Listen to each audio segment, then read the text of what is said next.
One other thing I should set up really quick. I don't think this will show up on the stream, but I should set it up to record the time-lapse footage.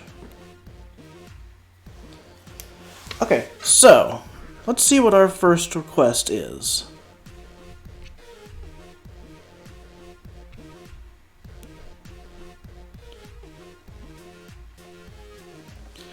Alright, the first request is Kirby and his new Ranger ability. So let me get some reference for that really quick.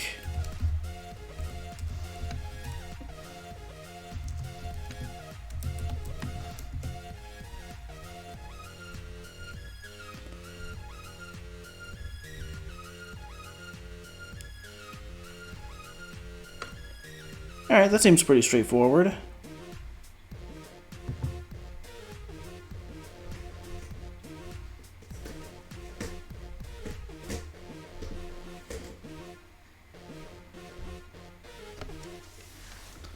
Alright, so let's open up, create a new window from clipboard. That'll be our reference for this drawing.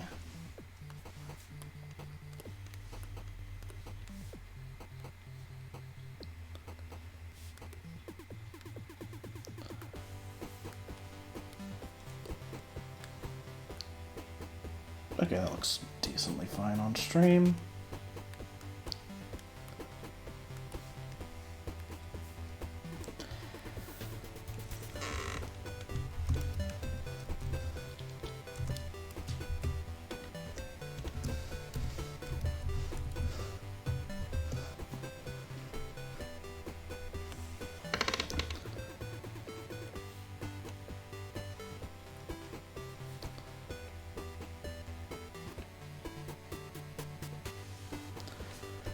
Okay, so this one will be pretty straightforward because it's Kirby.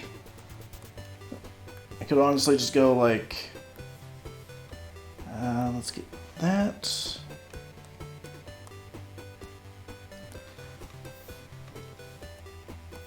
There he is. I've drawn him.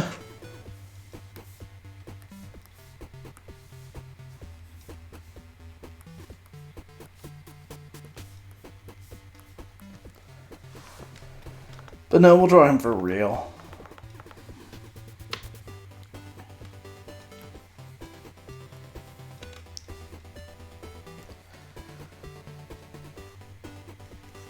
So this one was requested by...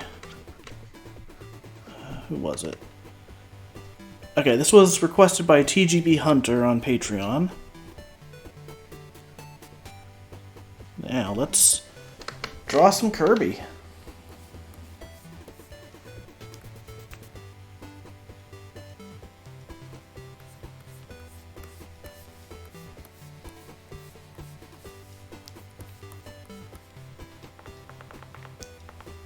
Gotta give him some kind of, like, shooting pose. It's a little hard, actually, to draw Kirby firing a gun, considering you can't get a super dynamic angle on that. I mean, unless you really cheat the perspective.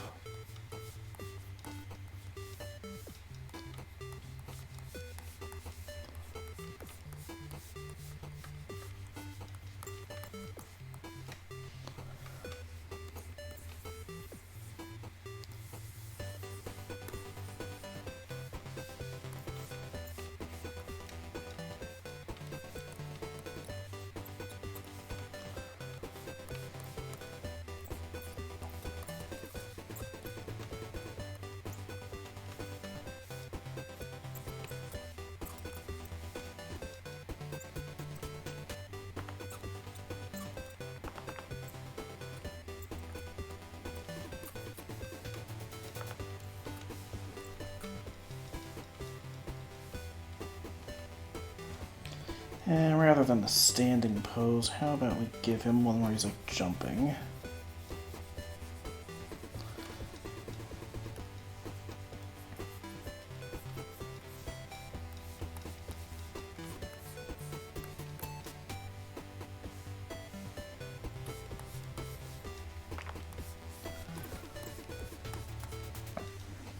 Okay, and then we'll Scale that down a bit.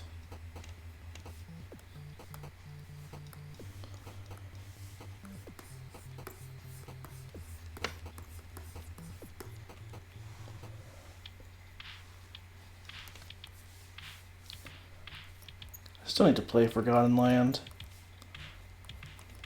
I haven't actually bought a Kirby game in years. The only ones I've ever bought were on the Wii Virtual Console. So I'm thinking at some point I'm going to play through the ones that are on the NES and Super Nintendo apps.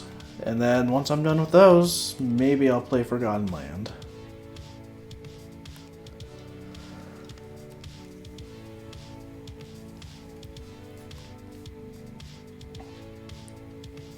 I think we'll go with like a pink brush for this one because it's Kirby.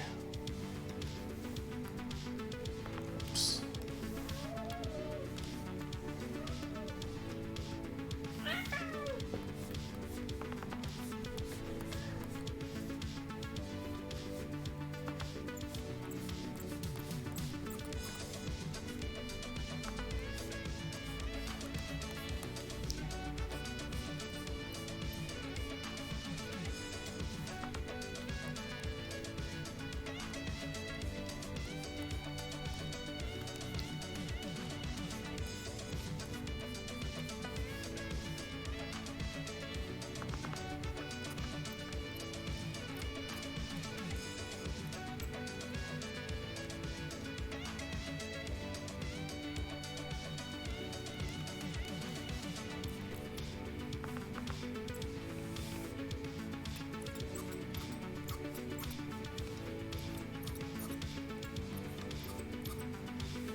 Yeah, that's not happening.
This one's probably going to end up having like a much cleaner look than the other doodles today, just on account of, you know, it's Kirby. If I give it the same amount of time I'm going to give any other drawing, it's just naturally going to come out more detailed, or at least more polished. Yo, Hunter, what's up?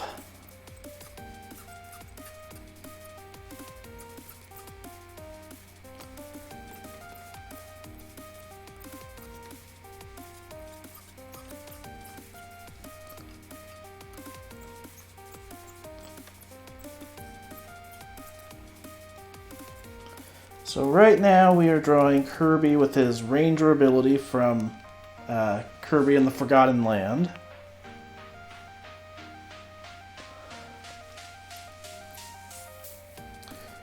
Then once this is done, we'll move on to the next request. Ah, nice.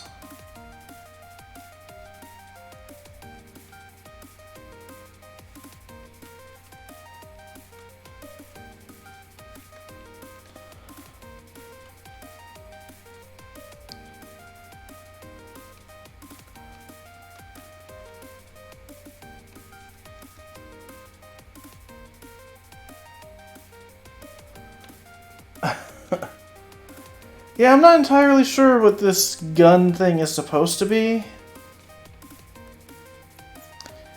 It definitely looks like a horn, so...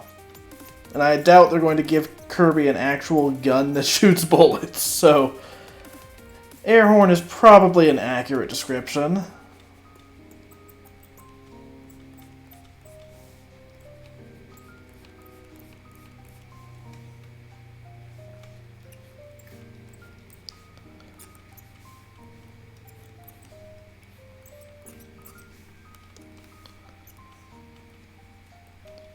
Right now I am using the real pencil tool. For my slightly more polished stuff, I'll use the chalk brush. So it'll give me a line like that. Or if we scale it up a little bit. Like that. That way it still has a texture, but it doesn't look as rough as the pencil tool. But for today, we're probably sticking with pencil, because that's kind of the style I'm using for all of these requests. Need there to be some distinction between the stuff that I'm doing as requests on Patreon and like the actual commissions I do.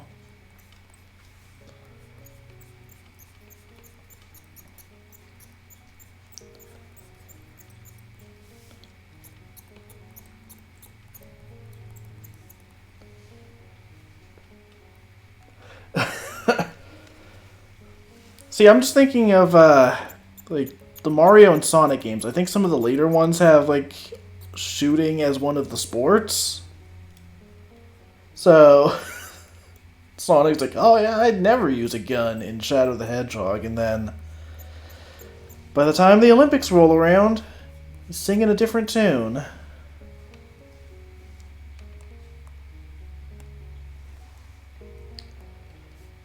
Alright. We'll use this to color. Okay, that's too dark of a red.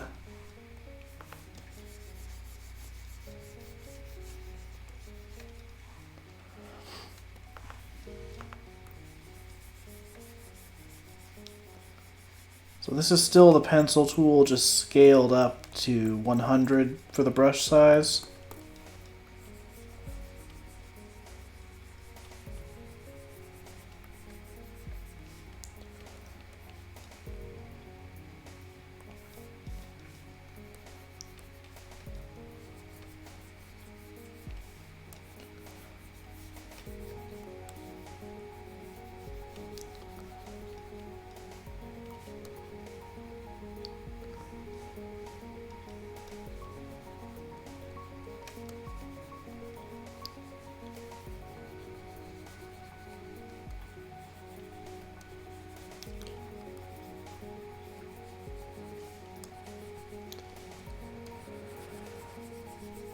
So I haven't decided what I'm going to do with this VOD when it's done. I am planning to record time-lapse footage of each of these drawings, so I could possibly like edit them into a proper Dalton Draws episode, or I might just upload the VOD unedited. I mean, I might edit to take out like breaks or whatever. Either way, I want to do something so that there can be some YouTube footage out of all of this. Just haven't decided what yet.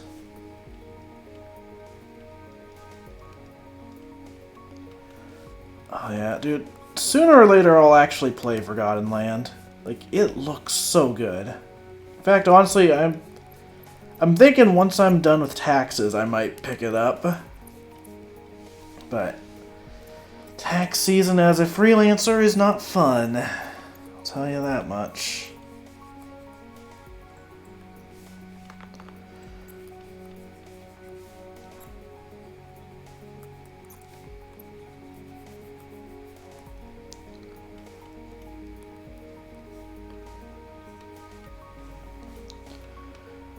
Okay, so that color is pretty close to the foot color, so we'll just use the same one. But we'll make it maybe a little darker and a little more red.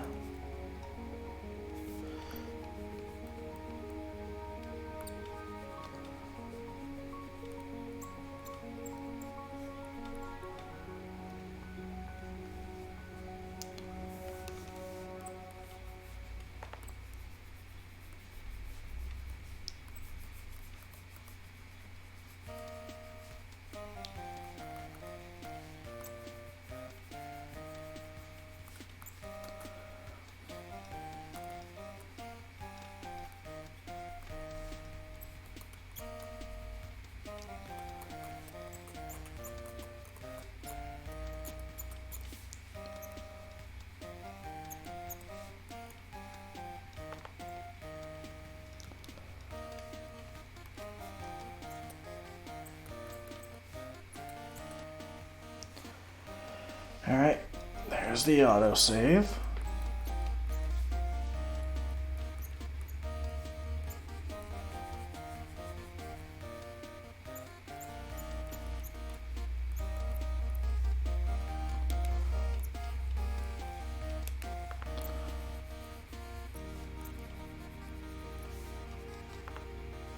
Yeah, it's more of a bright pink.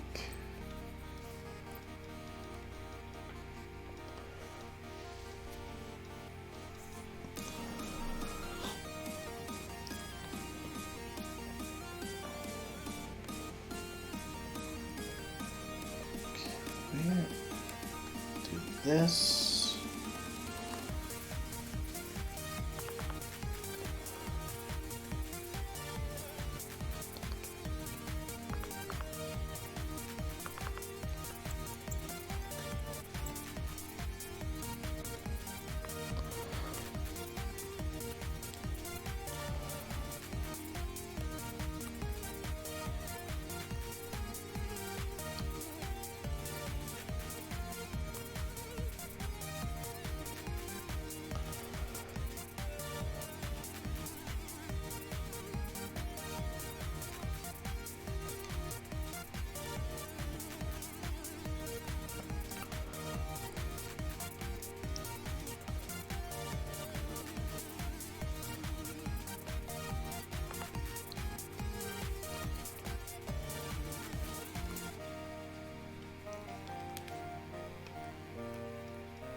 Okay, so that's kind of a bronze color, but I'll probably just make it a little bit more gold for this drawing.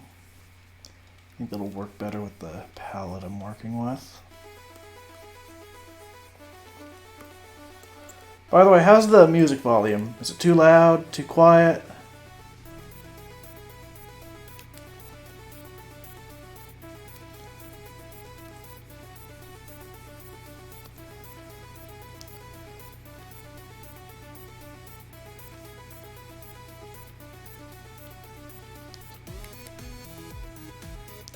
Alright, cool.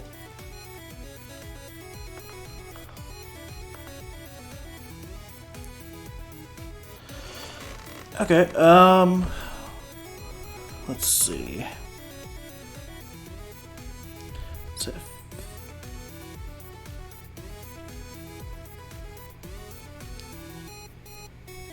Okay, we'll try 54.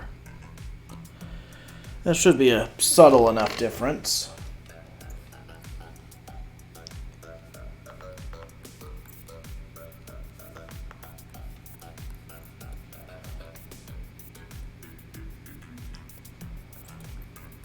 Oh yeah, Popsky does some great music.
Alright, and that's Kirby.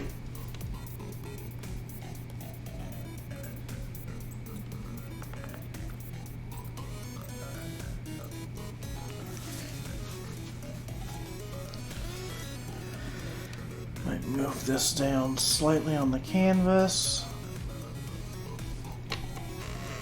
Let's get that saved.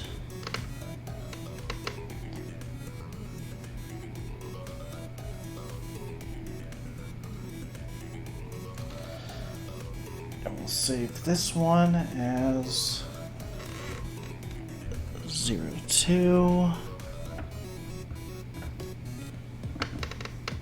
Let's get the time-lapse recording.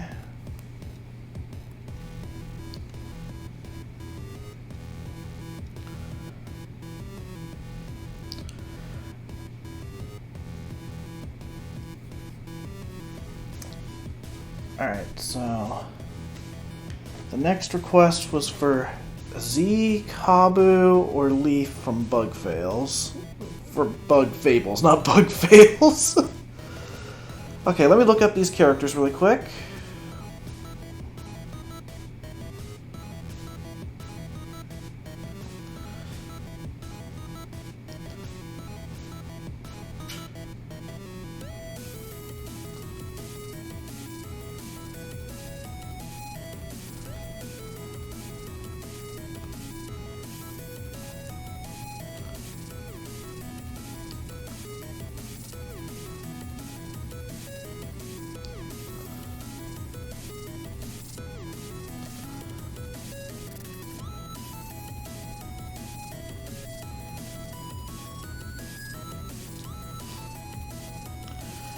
Alright, I think we're going to go with Kabu. I think that's the one that'll work best with my style.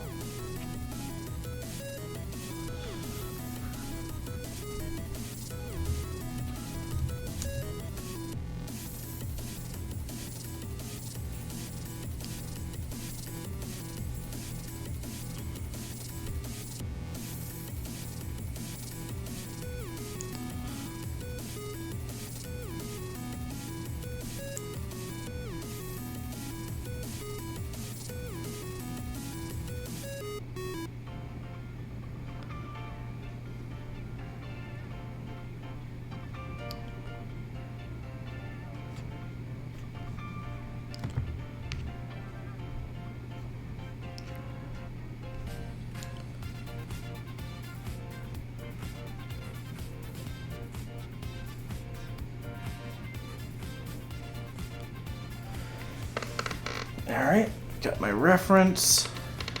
I think this is official art of the character. I'm not 100% sure, so if it is fan art, sorry for using it as reference. But this was the first one I found that was from, like, a Bug Fables wiki, and it looks like official art.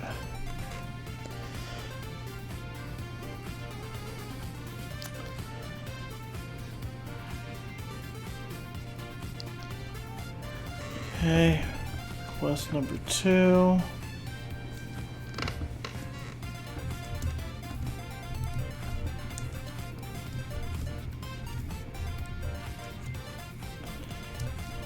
For the record, this is not how slow I normally type, but I've got a very weird setup right now where I can only reach the keyboard with one arm because I've got a giant tablet in front of me.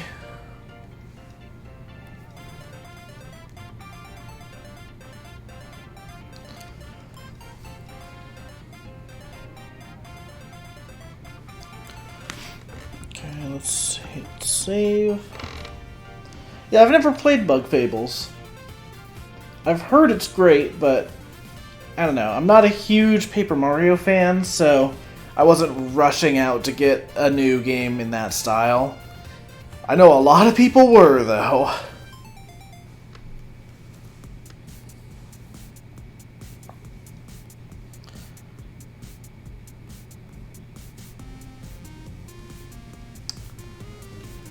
Okay, give me 1 second to look up one other bit of info. I need to figure out what kind of, like, personality this character has.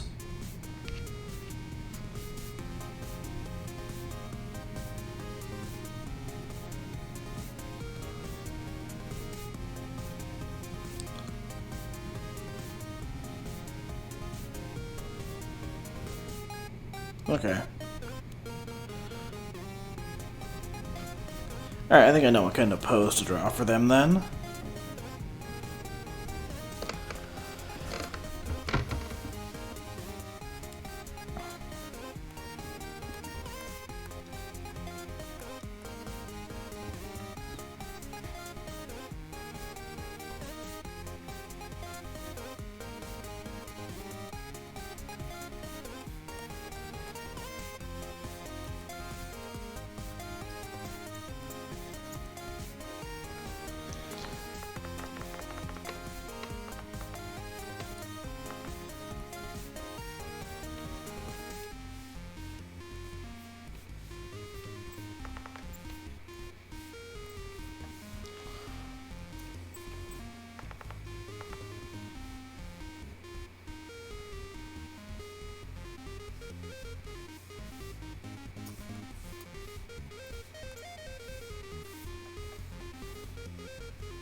Alright, let's try to make that a little more dynamic now.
Yeah, I'm not feeling that pose.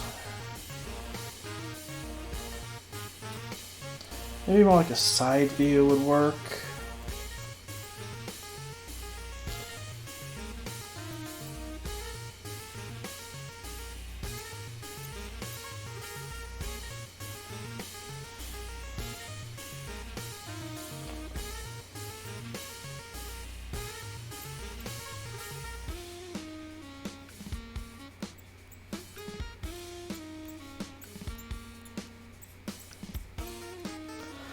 Yeah, I think this pose is going to work a lot better.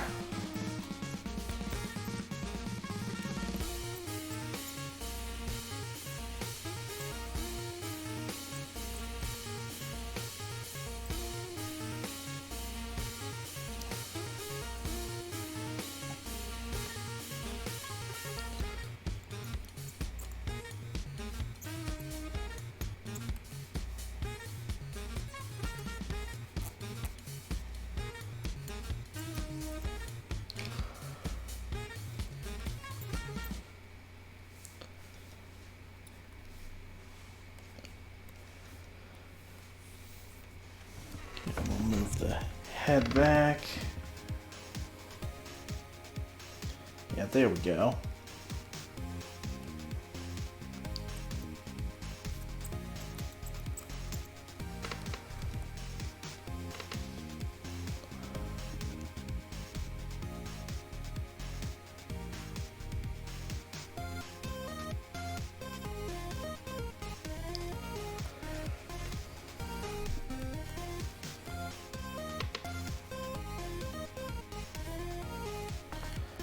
So now we'll take that and exaggerate the details a bit more. Give it a sharper looking pose.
So for this one, we'll use like a dark greenish blue outline.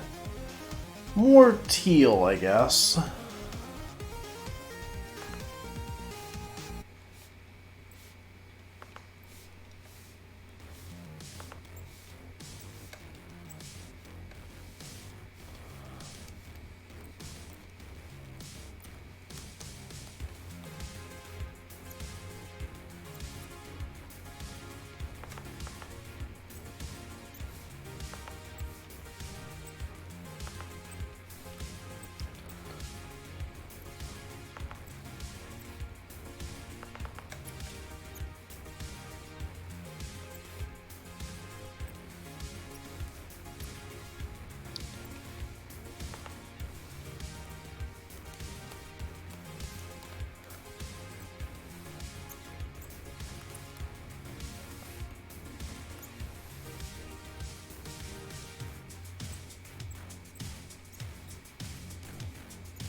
So right now the plan for today's stream is that I'm going to work on these Patreon requests for most of the stream.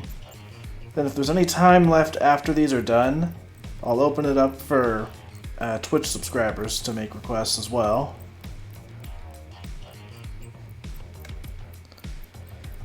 And if no subs have requests, then I'll just work on the sub alert.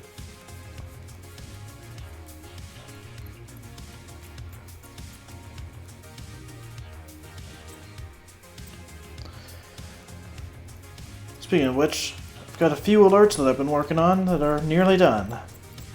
So there's the follow alert, which is now live. So if you follow the stream, you'll see a fun little animation. I've got the sub alert and the gift sub alert. Both have rough animation completely done. I just need to finish the proper line art and then do coloring and shading. Then I just need to start thinking up animations for Tier 2 and Tier 3. Not that I expect to get any subs for those anytime soon, but, you know, it's just a fun project to work on and a fun excuse to actually work on stuff featuring my characters.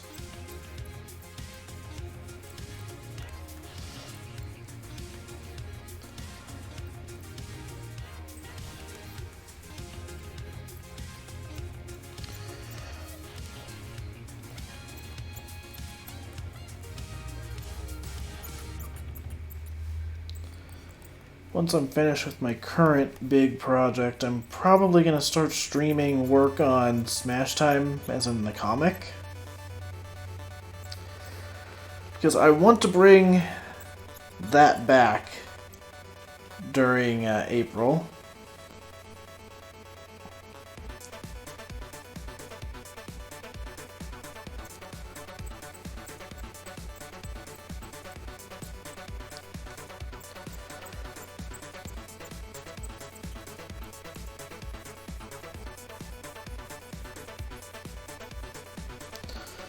You know, the first Twitch alerts I ever worked on were making these sub-alerts for Proton John streams. I animated his Tier 1, Tier 2, and Tier 3 sub-alerts. The ones with Captain Falcon and Wesker. Actually, no, all three of those are Wesker, I think. I think I animated something else with Captain Falcon, but I think that was like a specific donation alert, I think.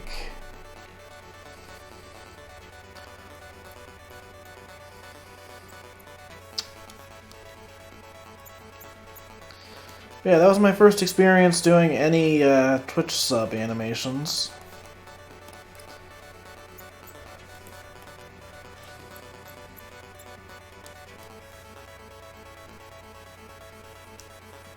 It's kind of fun after doing those for years to finally get a chance to just make some for myself.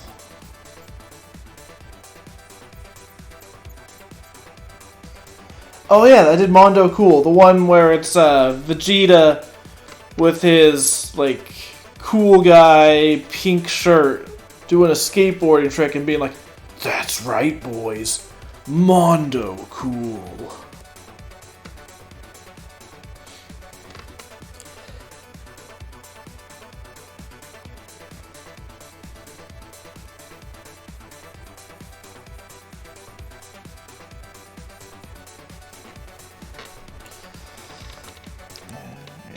That green will be a bit better suited for this color.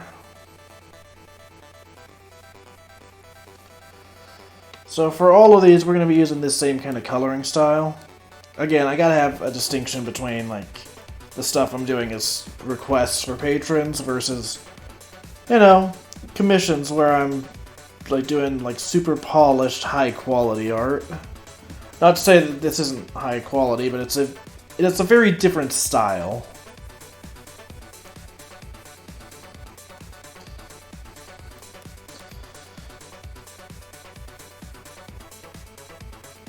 Like, with my commissions, I try to make something that, like, has that kind of rough doodle quality with the line art, but is otherwise a finished piece, whereas these are meant to specifically look like doodles.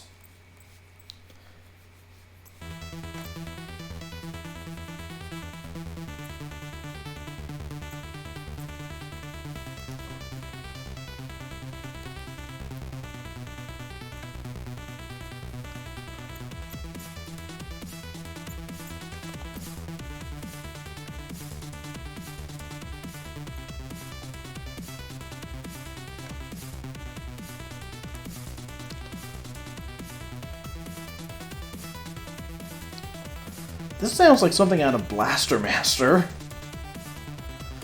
Speaking of which, I really need to get back to playing Blaster Master 02.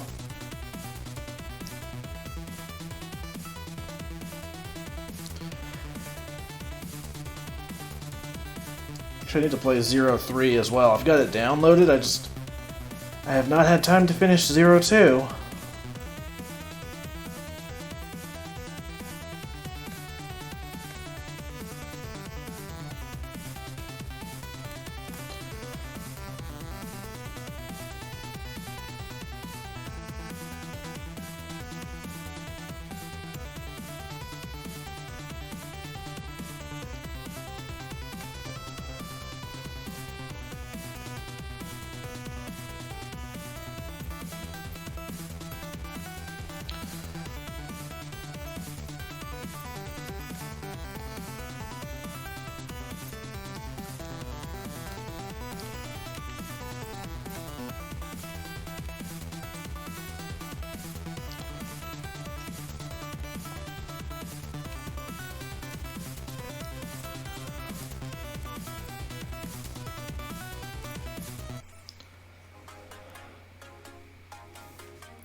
Yeah, I actually have a few, animation commissions I've been meaning to work on stream as well.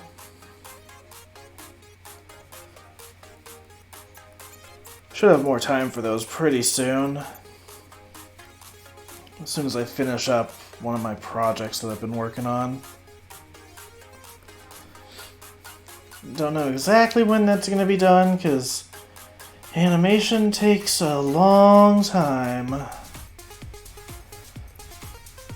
But I'm excited for it to be finished because it's going to be awesome.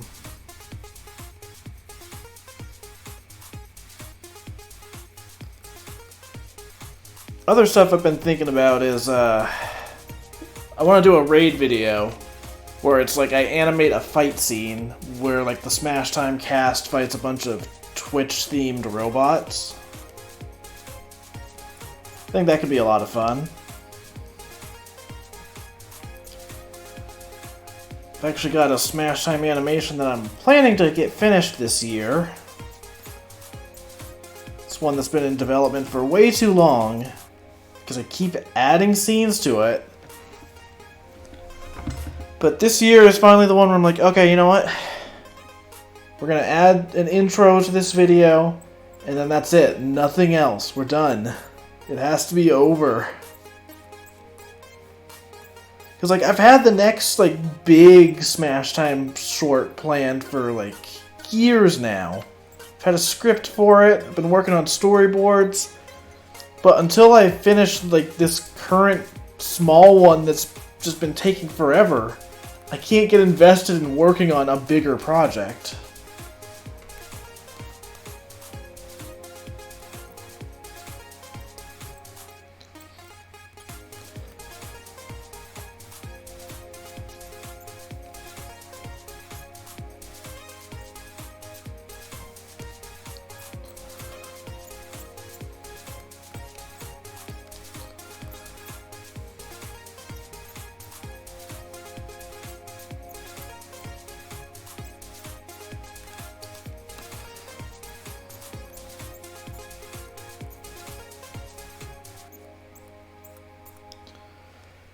Alright, I think that's done.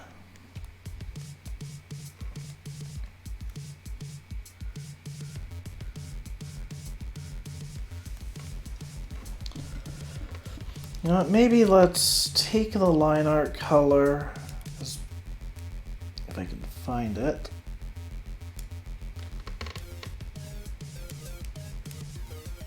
Yeah, that's close enough. Wait. There we go. I think that's the line art. We're just going to sharpen up some of these outlines a bit.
Alright.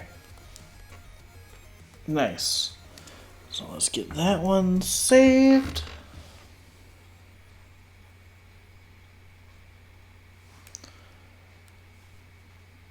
We'll open the base file again. Save this one as number 3.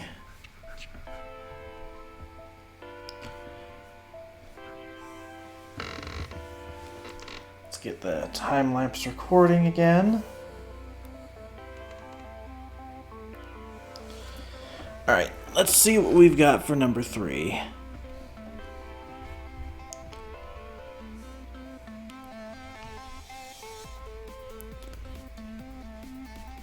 Okay, so I think we'll go with this one.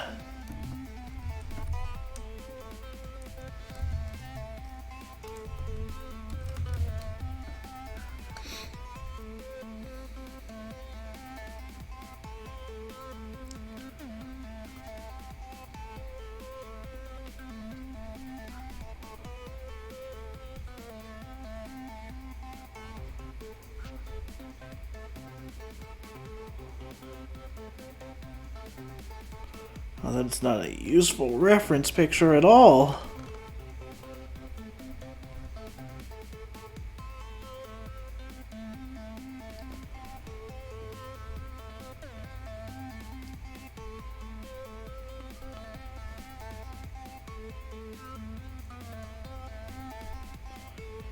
Alright, give me 1 second. I'm just trying to find a good reference picture for this character.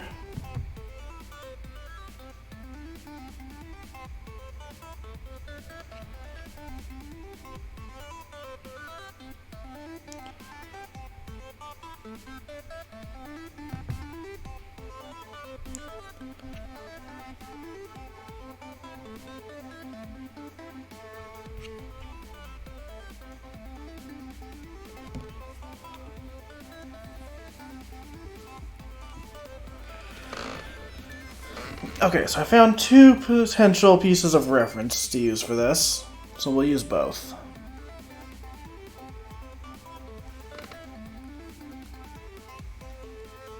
That is just the same image again.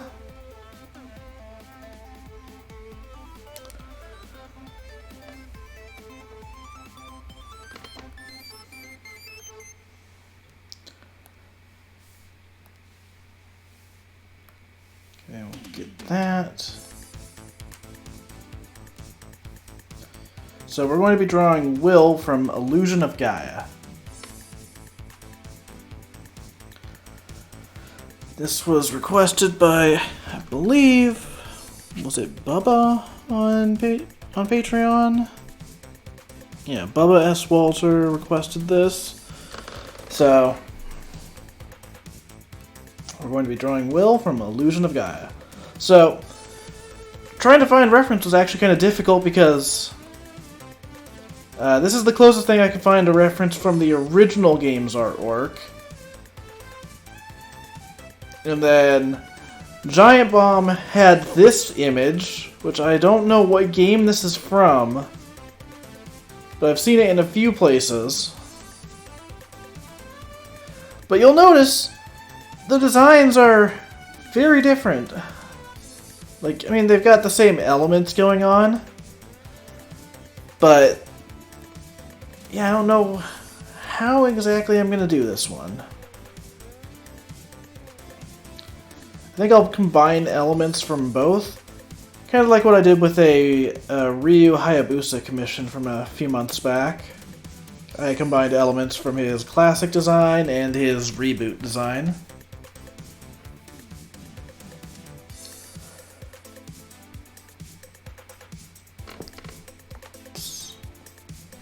Alright, 3...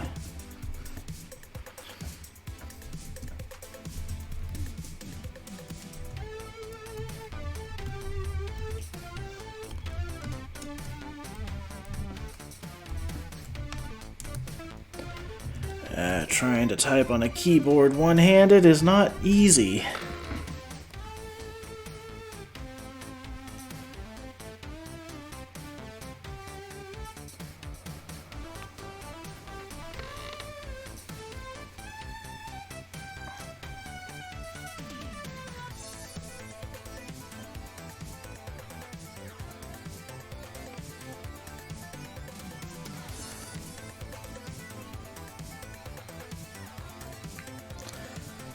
I think we'll draw a pose that's pretty similar to the ones in these pieces of official artwork.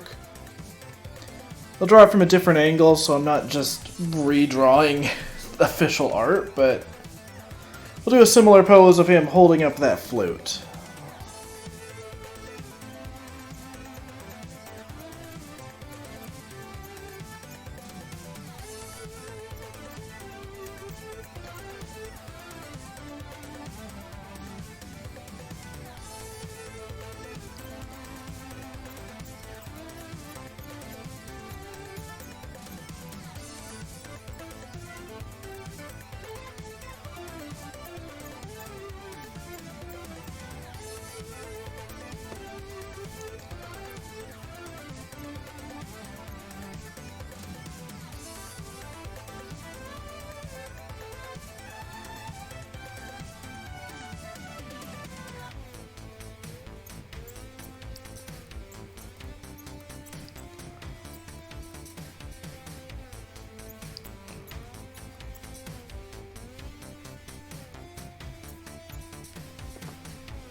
Alright, so that's what we'll use as the base.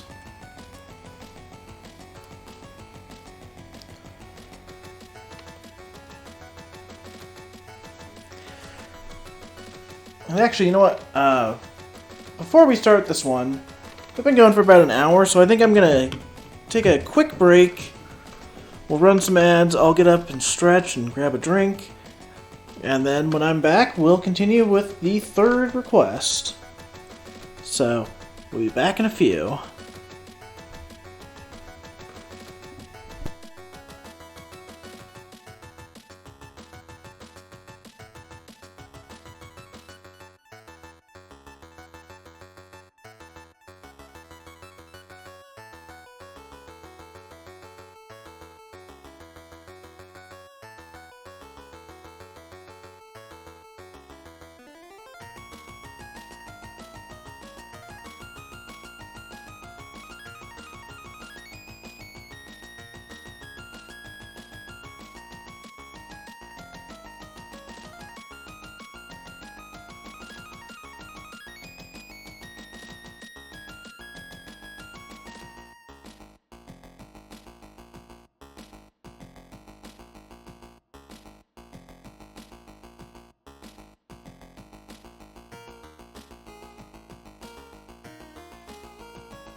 Alright, I am back.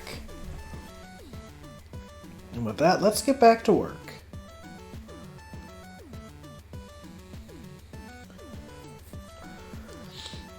So I think what I want to do for this drawing is combine elements of both designs, but I'm probably going to lean closer to the original design from the, I would guess, from the SNES version. Maybe it's a Genesis game, I'm not 100% sure.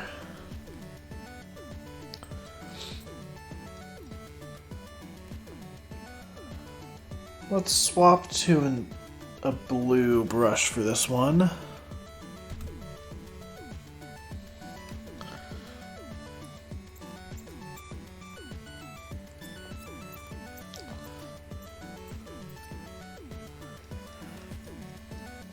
So rather than giving him the full spiky anime hair, I'm going to give him more exaggerated hair like this design over here. But it's going to be closer in shape to like the bowl cut he's got in the original game.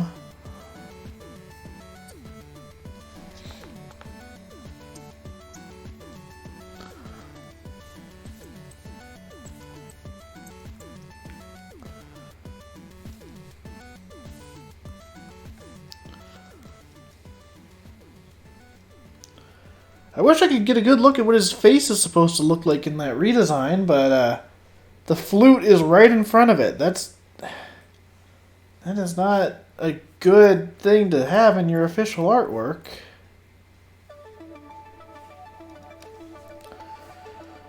Like, you know, generally, you want to have the face uncovered so you can see the character.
Okay, we're gonna do a second rough layer back here just to get the design sketched in for the tunic.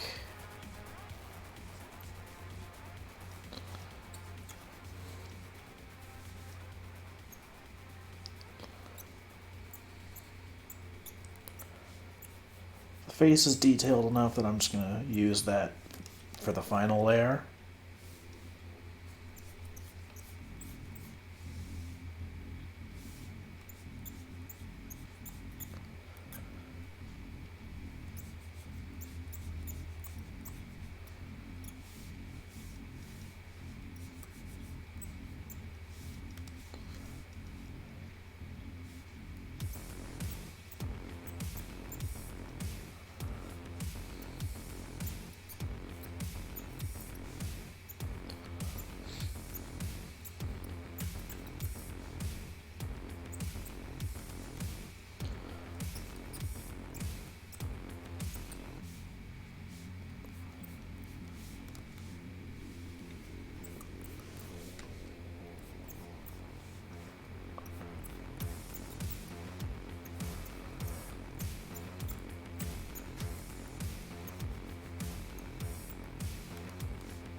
Sorry I'm not talking too much right now.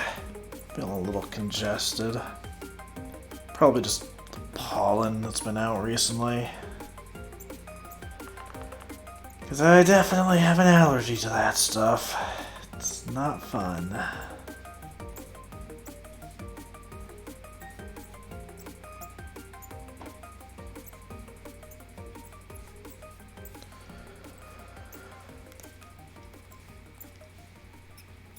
Thankfully, I heard it's supposed to be a little more chill in that regard in the next week or so that'll be nice.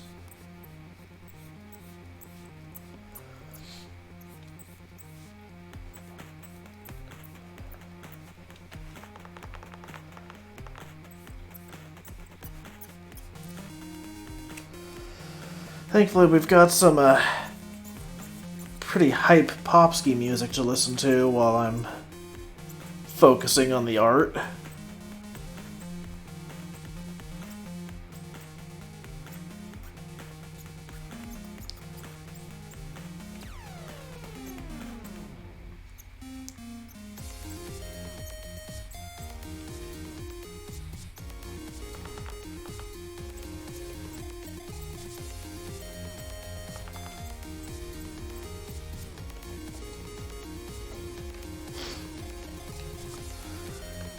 Where should... Okay, I guess the original line was actually closer. How about that?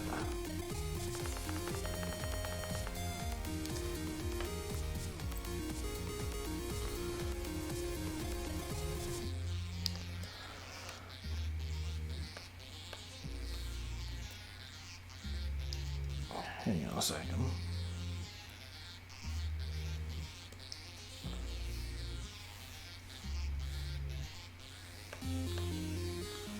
What is going on with this?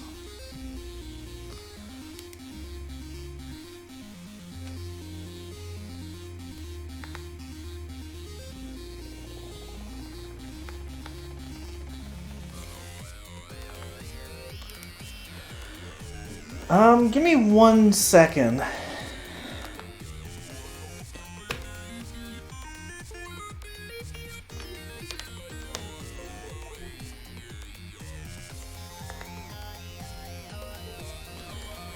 Tablet's acting up.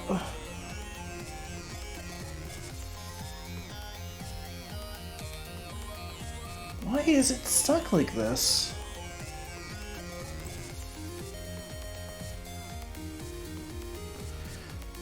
What is going on with this tablet right now? Hang on.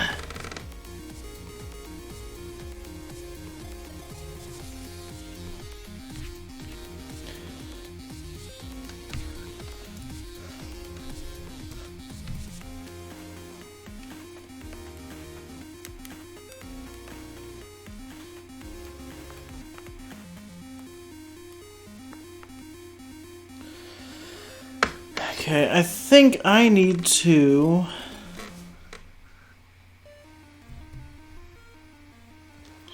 Did that fix it? There we go. That was frustrating.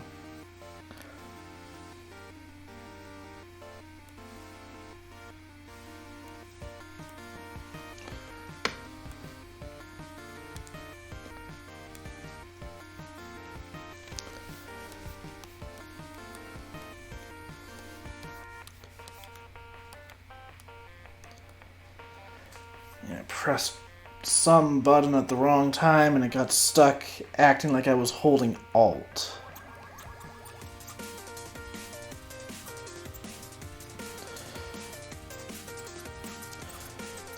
Thankfully I don't have too many issues when I'm using this tablet, but yeah, sometimes there's little things like that that can pop up.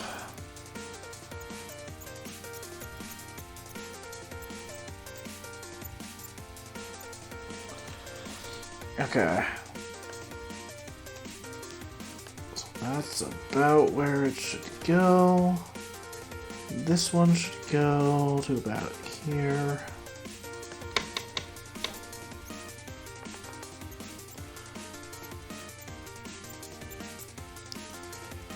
We'll Clean this up.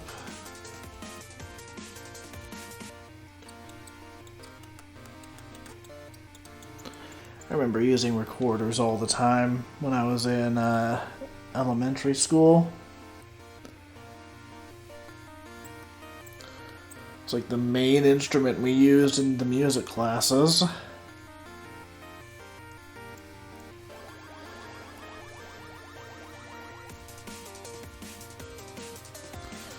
They were fun to play with. I remember back then, I was so proud of the fact that I could play the songs from Ocarina of Time on a recorder.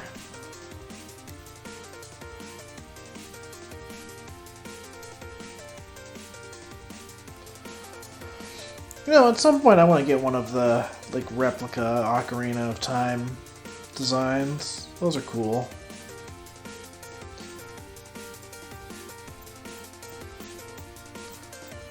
Doesn't seem like they're stupid expensive either.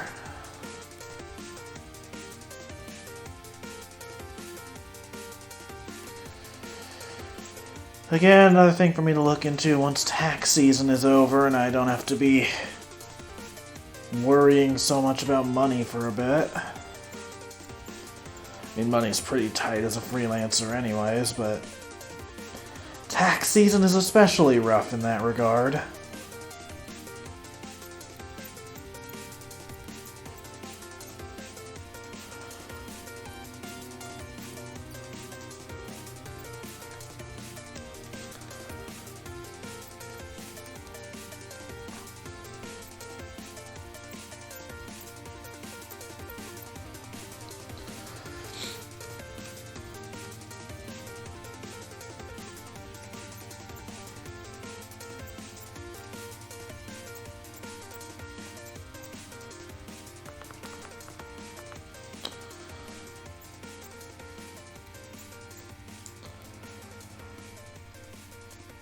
Okay, let's move this leg a little closer to the center.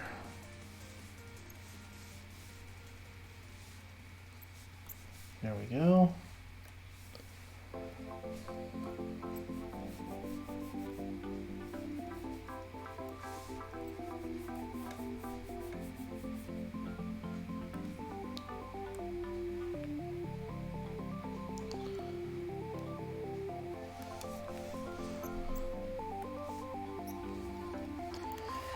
Alright, now we'll add some thicker outlines around the edges.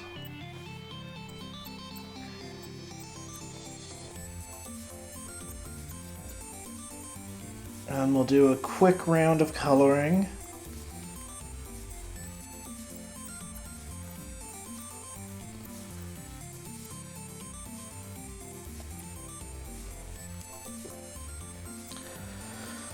Okay, so we've got 2 more requests after this one, and it's 1:07 right now. I'll probably have time to do both.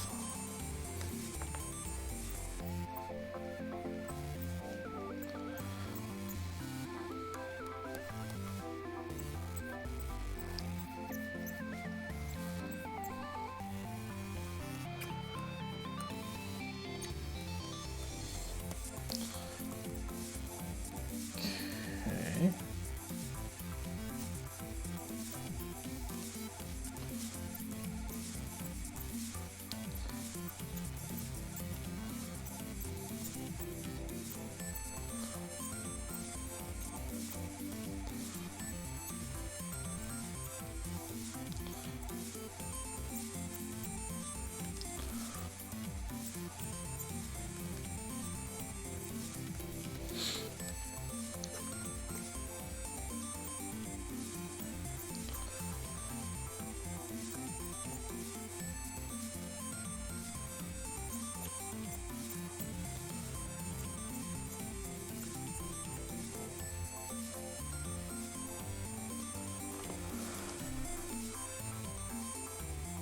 Alright, there's the autosave again.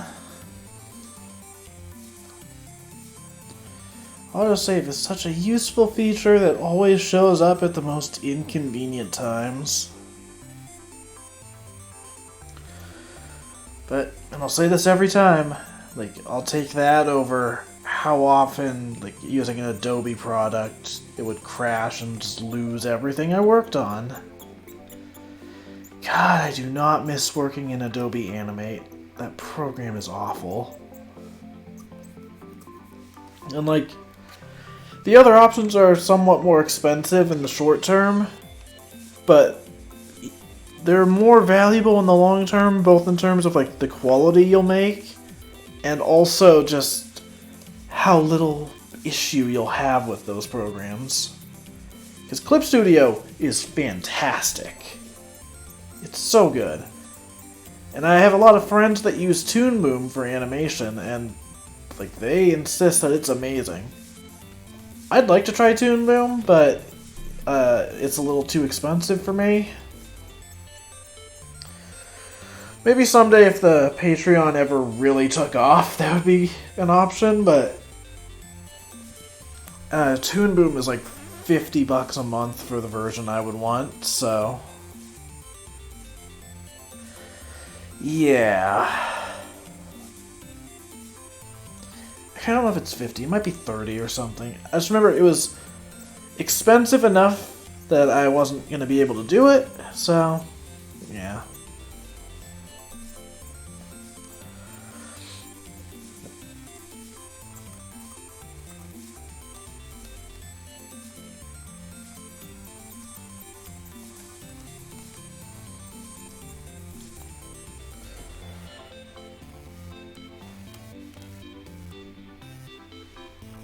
Alright, let's do the coloring now. Coloring on this one might look a little more rough than the last two, but the last two have also been really simple designs, so it's been easy to do like little bits of cleanup here and there with this stuff. God, I can't speak. It's been easy to do like cleanup in that style because the character designs were so simple. This time around we're using more complex characters, so still gonna make it look good. It just might not have the exact same level of polish as a result. But, you know, when I was working on the Smash poster, the Fire Emblem characters and other realistic humans would take the longest to make. This stream should give you a picture of why that is, because this design wasn't even that complicated. But I've been working on it for about 35 minutes.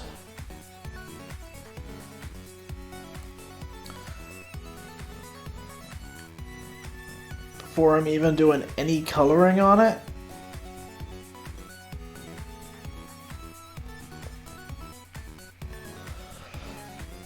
Now imagine this kind of design, but it's Fire Emblem, so you've got all this ornate bullshit on the design, like all these like intricate like embroiderments on there.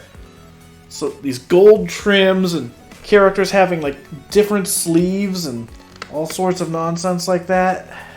God, I do not miss drawing the Fire Emblem characters.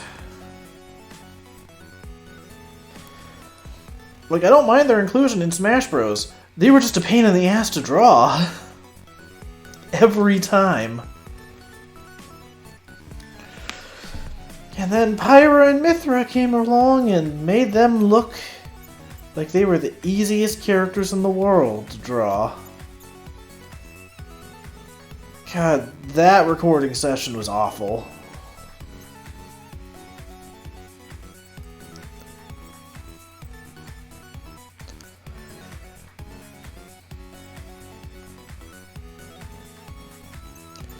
Yeah, like, it's weird. I don't feel like the Fire Emblem characters have bad designs. The issue is more that they're over-designed.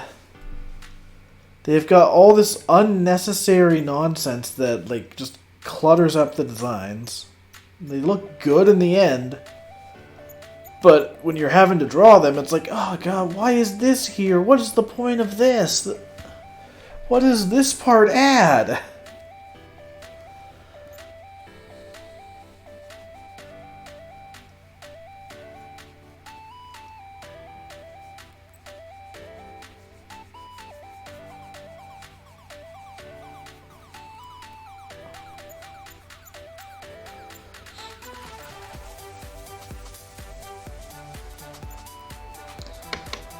Okay, I'm gonna have to zoom in for this part.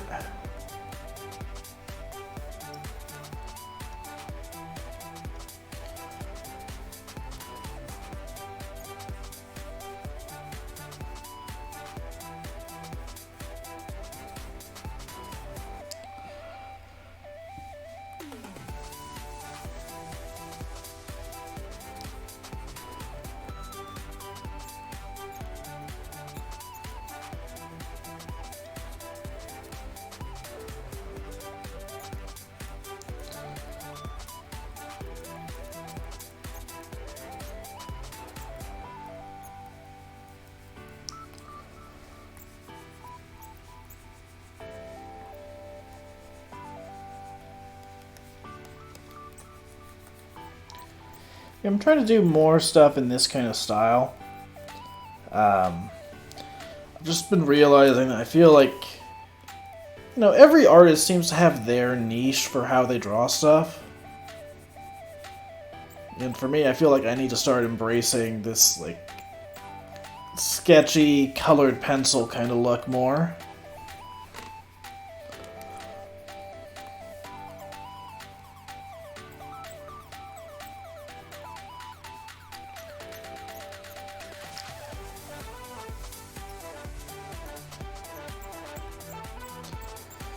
So I've been trying more colored pencil stuff like this. It's a little more polished, but not as polished as usual. It's kind of leaning in more on the hand-drawn look to it all.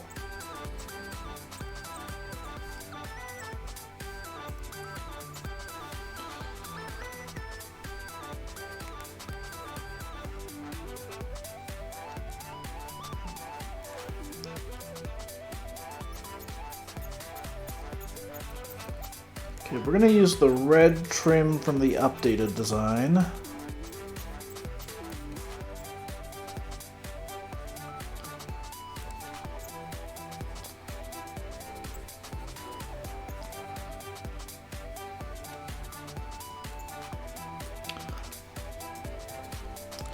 Actually, how about we mix and match here? We'll use that red trim, but then we'll use the gold for this part.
We'll go with the red headband. I think that looks better.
Alright, I think we're pretty much done with this one.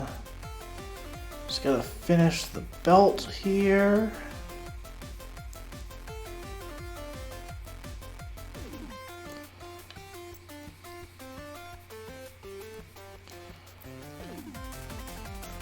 So then we'll add a little shine there.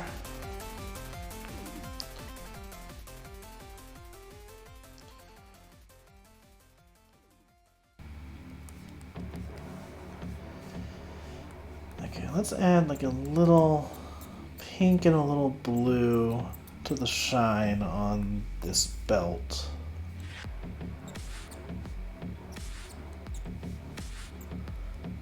Give it more of a silver color.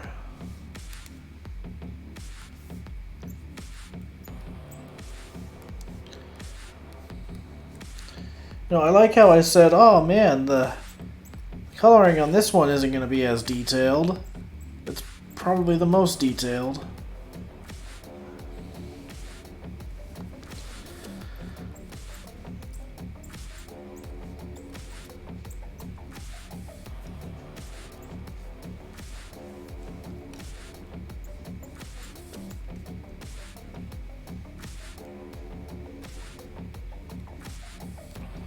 Alright, I believe this one is done.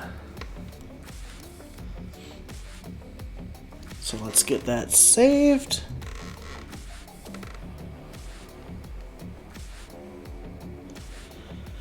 Oh, man, that threw off my whole, like, method of measuring how long I wanted to do this stream. Oh well. So, open up the base once again.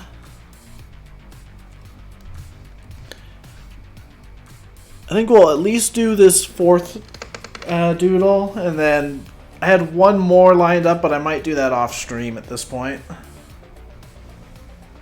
Because Will here took a little longer than I was anticipating. Not too much longer, but...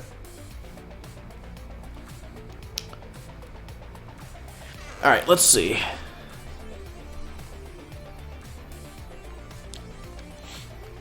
So the fourth one was from Wu-Tang Clan. The options were Darkseid, Optimus Prime, or Shockwave. I think I'll probably go with Darkseid, but I'm gonna look up Shockwave's design.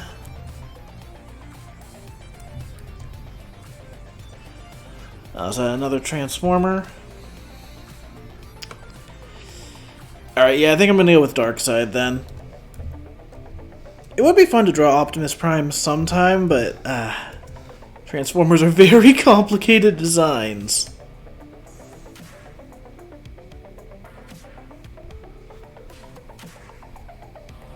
Actually, let me look up what G1 Shockwave looks like then.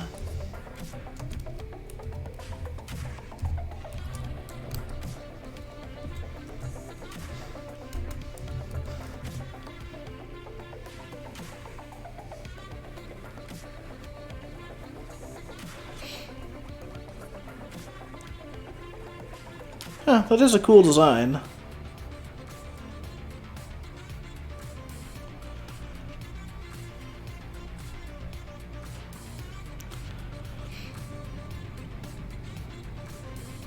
I think, yeah, this time I'll stick with Darkseid, but I might be down to draw a Shockwave next time.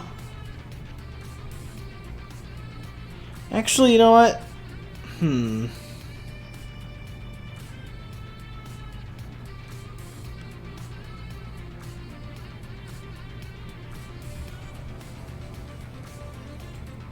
Alright, yeah, we'll do Darkseid.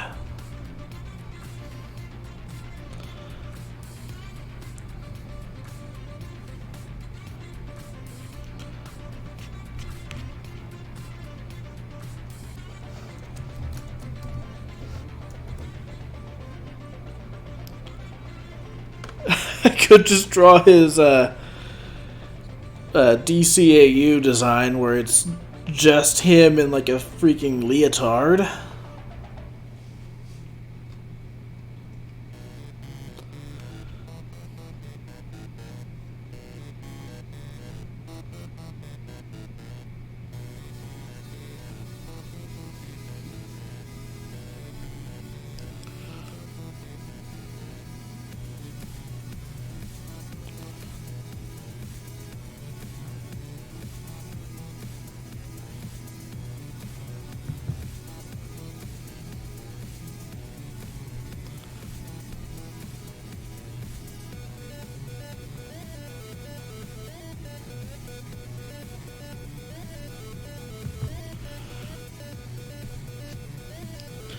Alright, we'll use this figure as a reference for the design.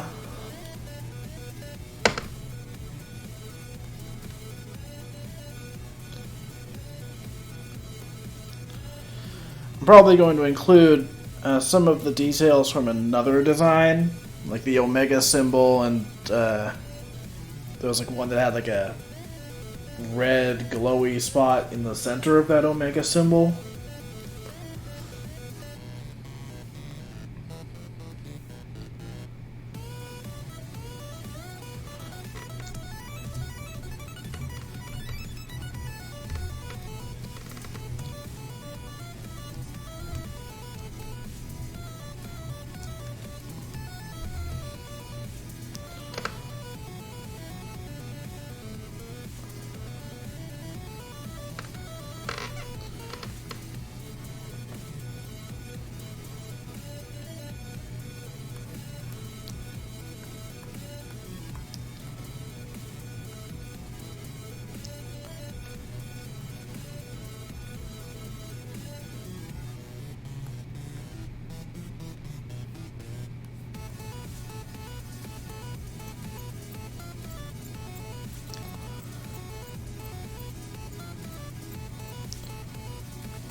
Hand isn't working at all.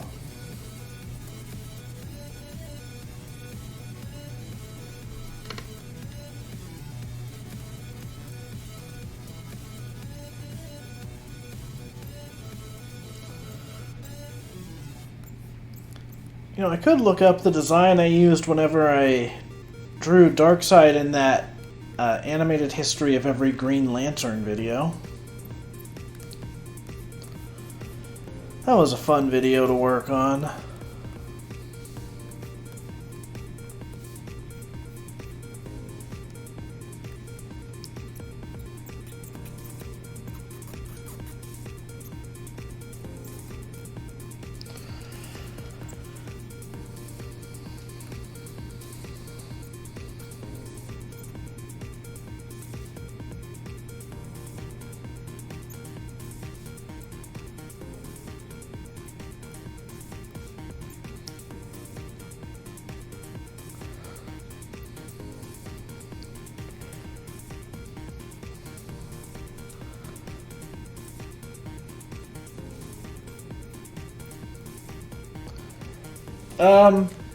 So that's on Noah Sterling's YouTube channel. However, you can also find it if you go to my YouTube channel. It's one of the first videos on there in my like stuff I've worked on playlist.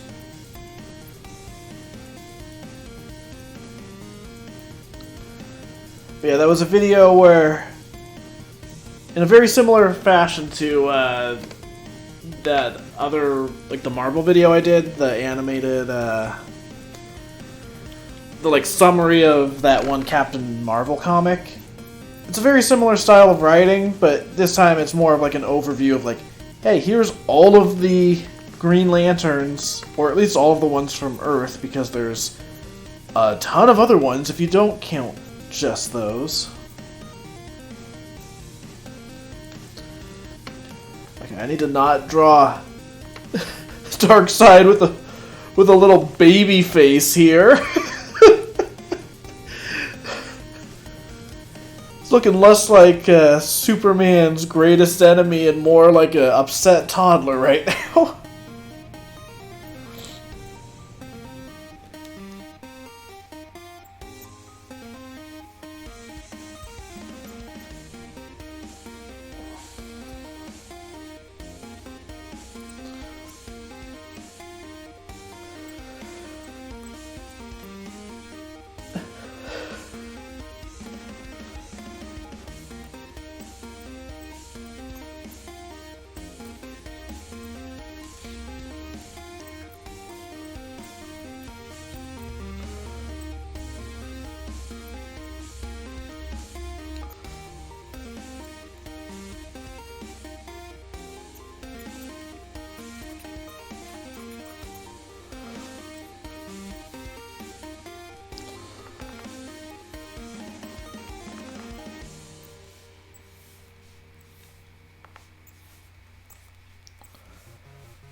Actually, you know what? I think what I'm going to do for this design...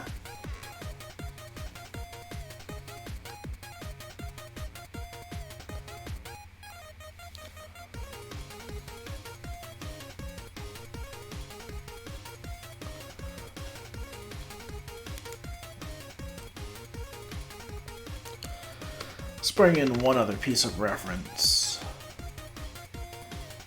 His design from the DC animated universe. Specifically, we're going to use that for the face. The rest of it's going to be more detailed, though, like this statue that I'm using as reference.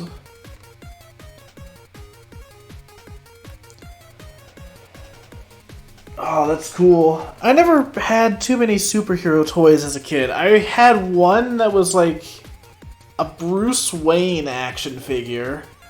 I think maybe you could put him in the Batman costume. But it was like a Bruce Wayne figure with multiple suits. Like they were like these little plastic like suits that you would put over like him when he's like in a dress shirt and whatever. It's like, why is that a thing? Why is there just a toy that's like, hey, you could put Bruce Wayne in a red suit or a black suit? But the one I remember playing with all the time as a kid was, I had this one toy of Robin from Teen Titans. That was like my favorite action figure back then.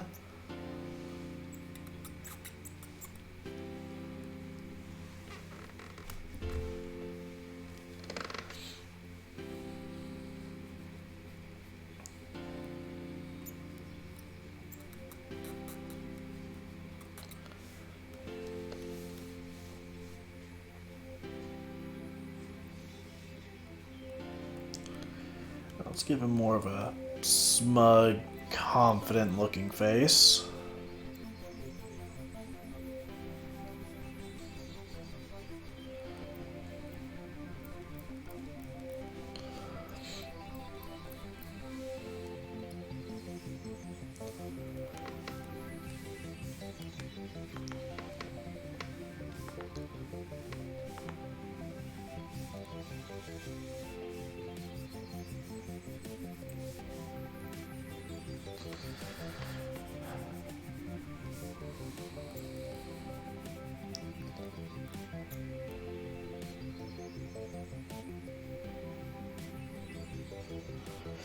I think I had a...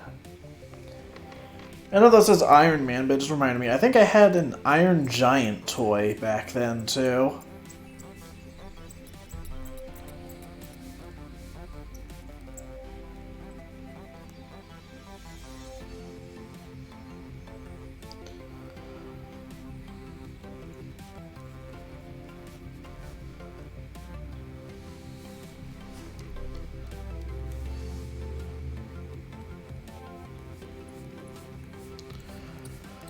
So normally I don't use pure black for my outlines, but I think for Darkseid that works. We can give him some like sinister looking lighting. But like usually if I'm drawing something and I want it to look like the outline is black, I'm actually using a dark blue.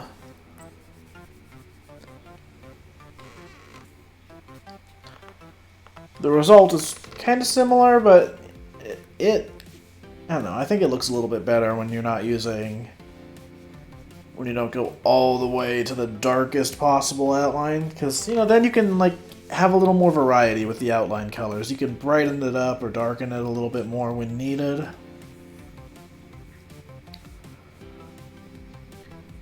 But it also depends on the project.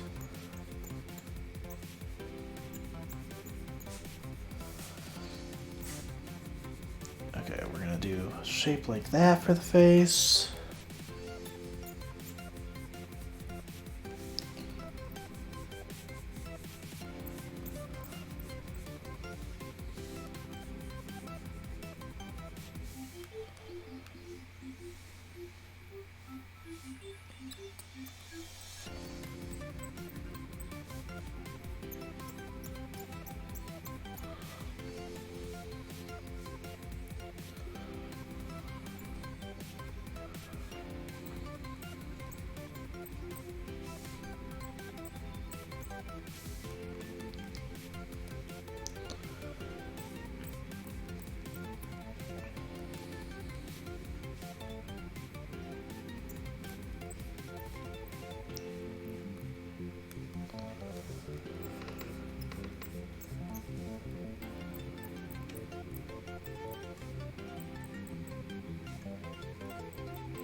No problem.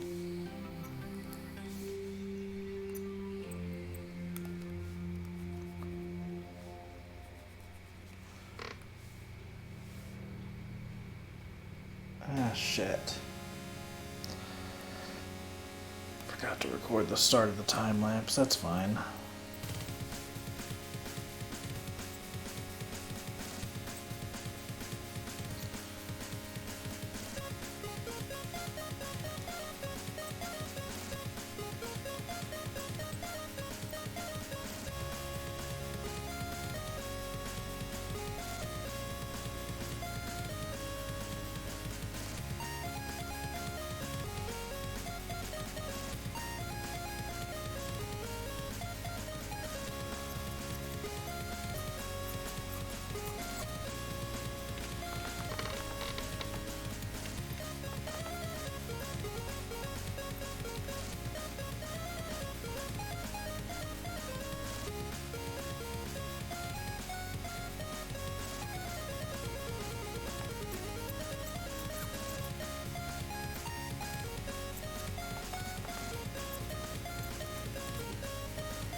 Juker, I am not drawing D's nuts.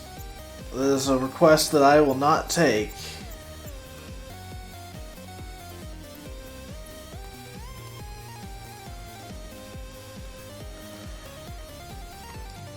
I know your ways. Oh, you were absolutely going to say that.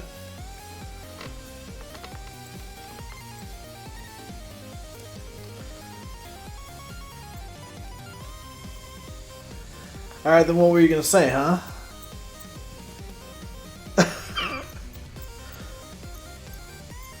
How's it going?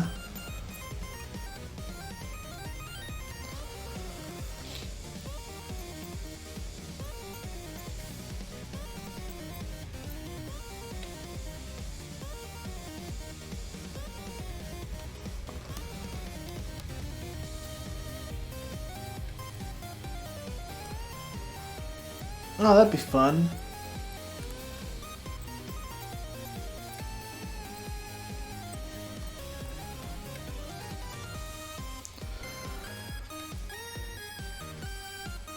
Yeah, maybe I'll do that.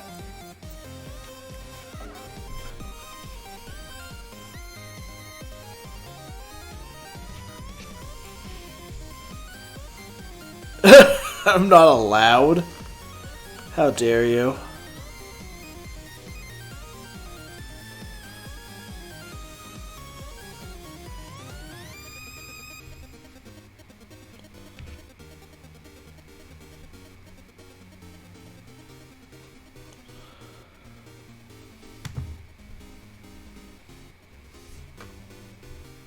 Can't believe I've been betrayed like this.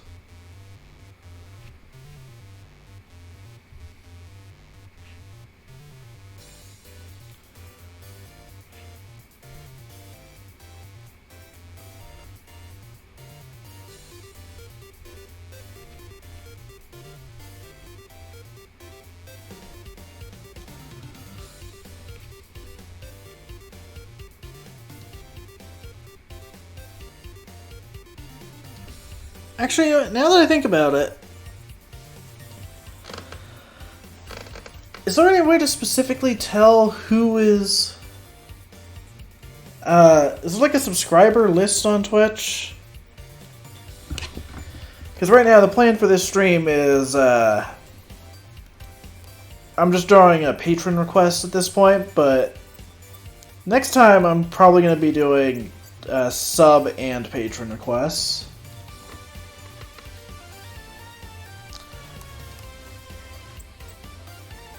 So, you know, if you want your stuff drawn, you should smash that subscribe button.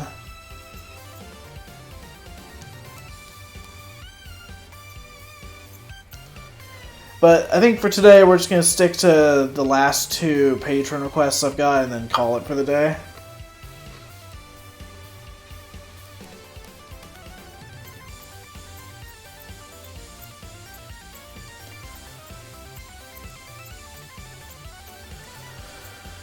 So far, this has been a pretty good stream. Still annoyed about that OBS issue that happened a little bit ago. Because that was so stupid.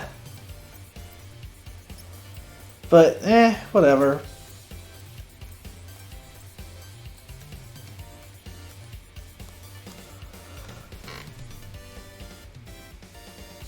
I'm used to silly nonsense messing things up around here. It's just part of the charm, I guess.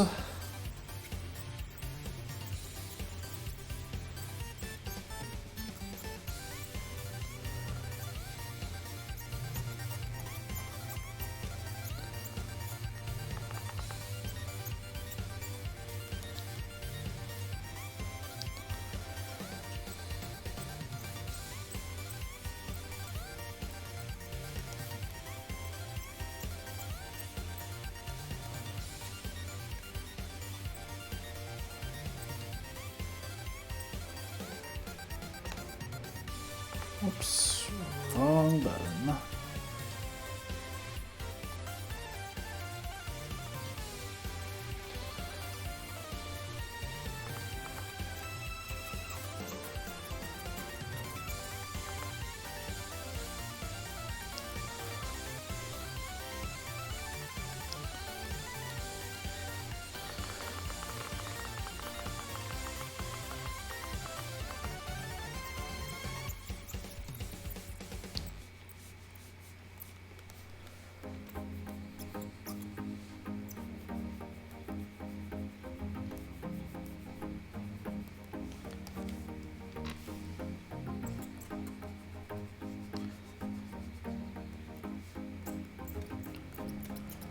So actually, now that Juker is here, I should mention that I believe Stardew Day is going to become a thing next week. Assuming the schedules work out anyways. I think the plan is to do the normal stream time, some co-op Stardew Valley.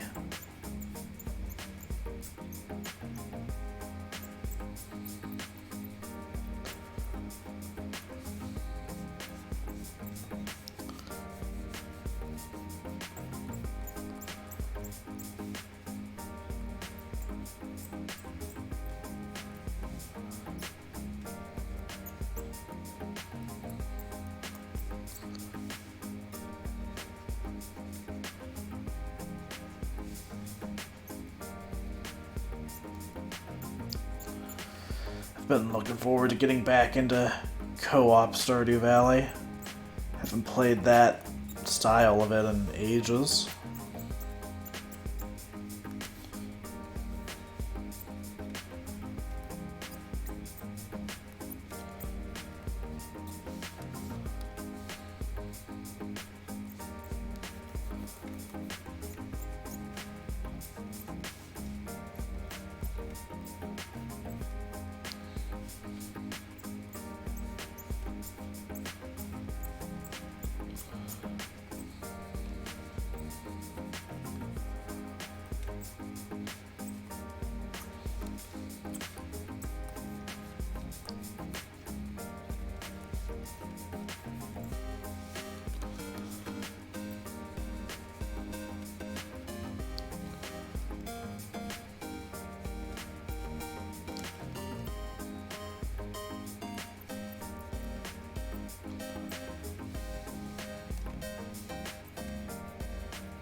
So, I'm probably not going to be doing another stream until next week.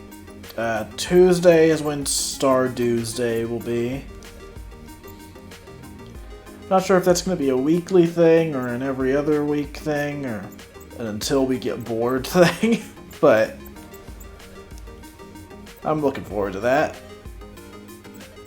After that, I might try to sneak in one Master Duel stream next week, but I'm expecting streams to probably be a little lighter for the next, 2 weeks or so. Just got a lot of work on my plate, and I want to make sure I get it all done at a reasonable time frame.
Okay, so let's move this up just a bit.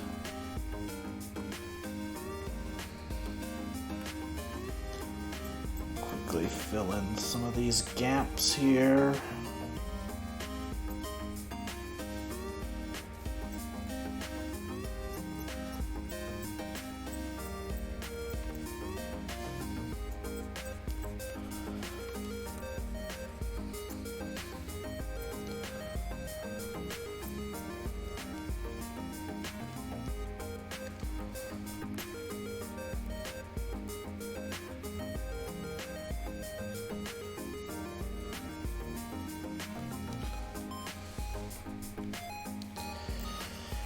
feel like I need to adjust the perspective on this one just a little bit more.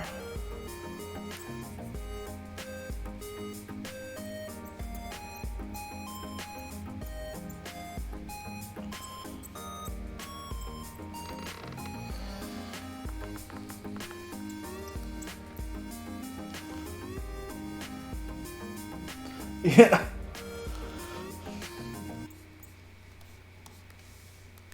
Yeah, I am trying not to ruin anything with it.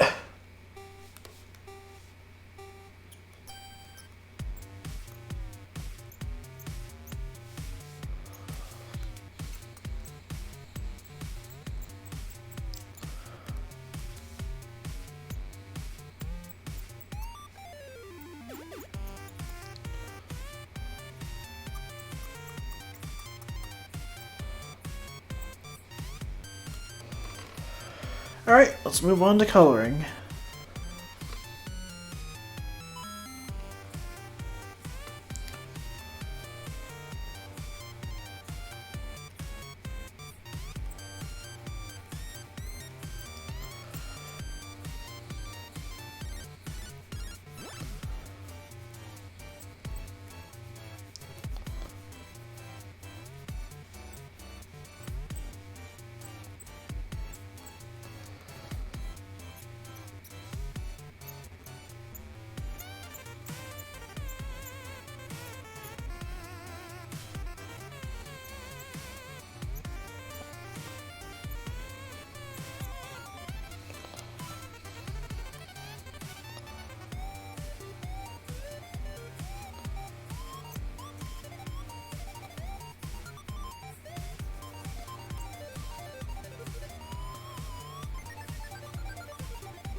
And autosave.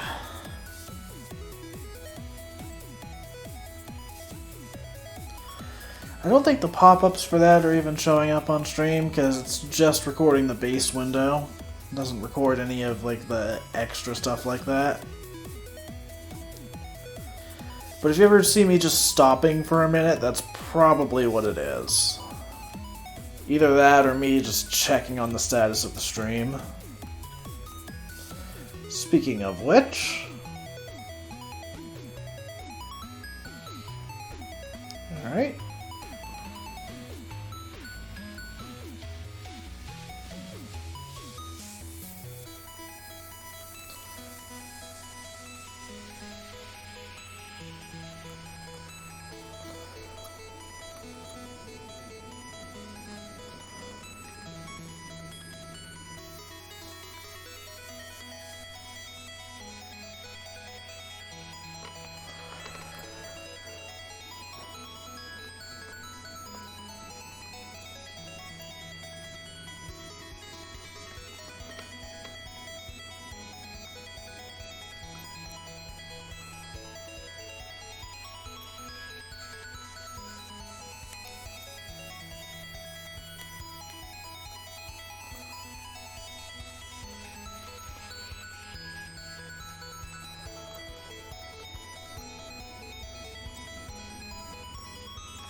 This is some very happy music while I'm drawing Darkseid.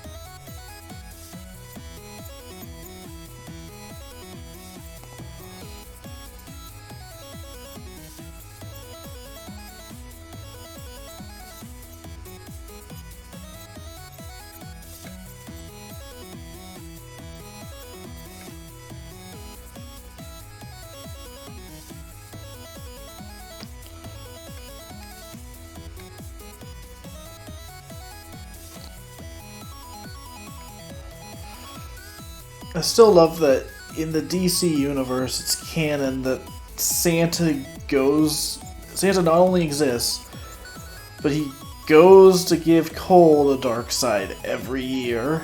That is so funny to me.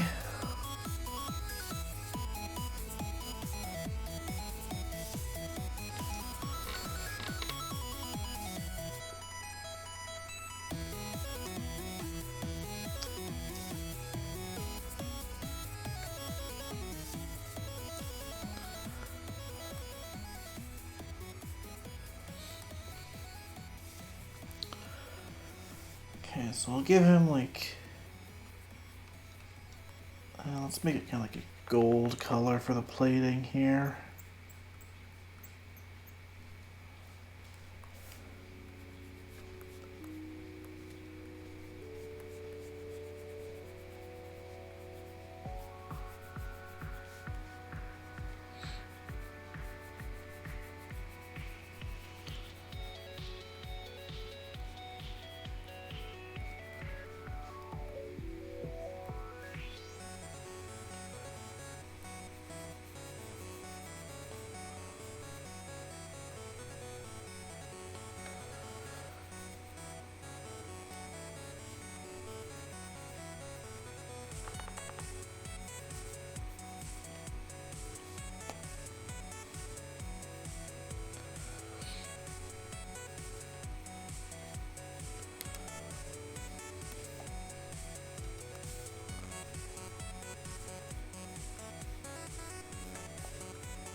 Okay.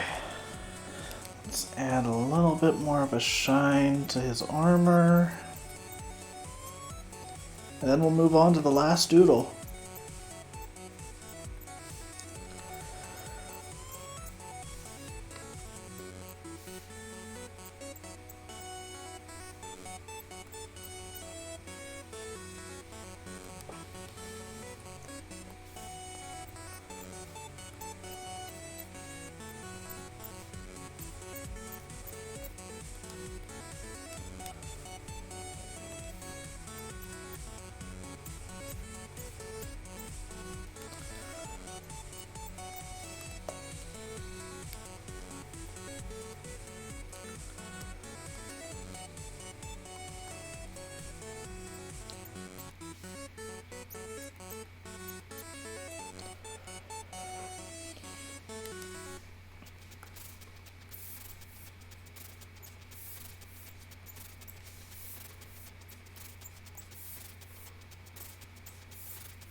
Let's give this just a little bit of sinister lighting. Not too much,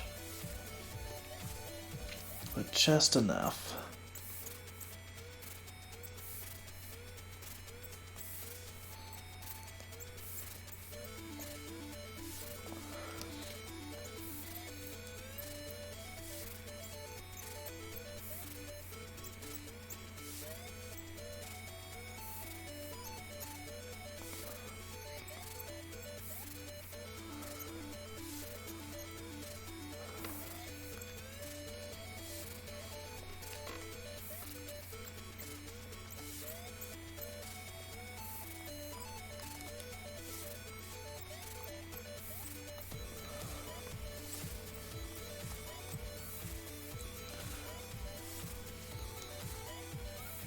Tone that down just a bit.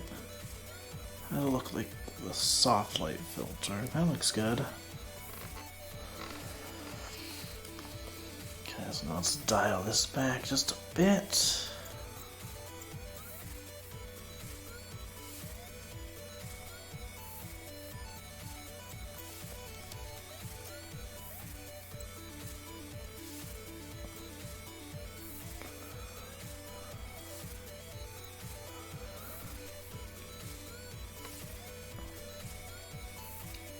Alright, and there's Darkside.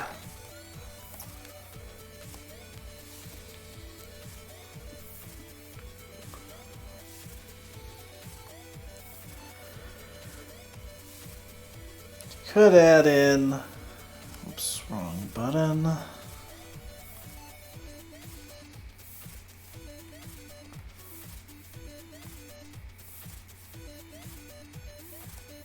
Could put him in a dark background too.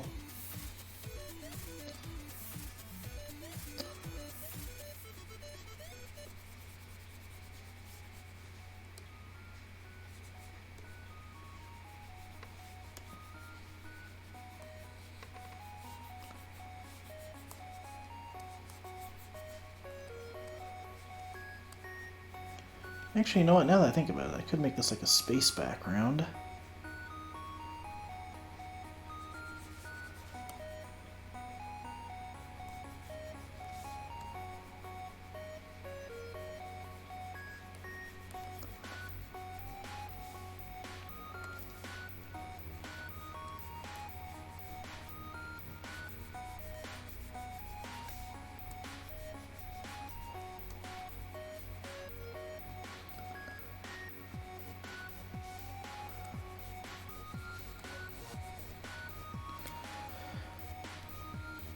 Yeah, I think what we'll do...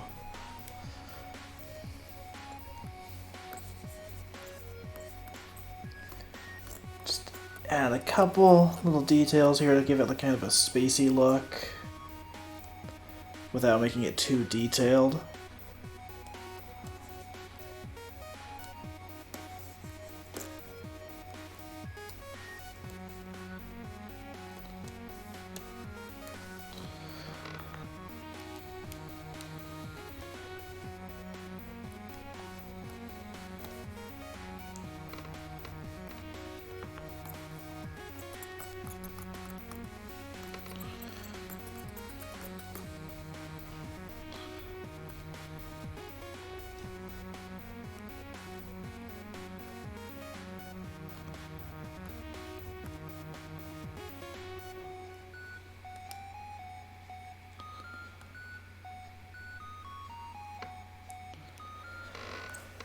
Alright, then just put some stars back there.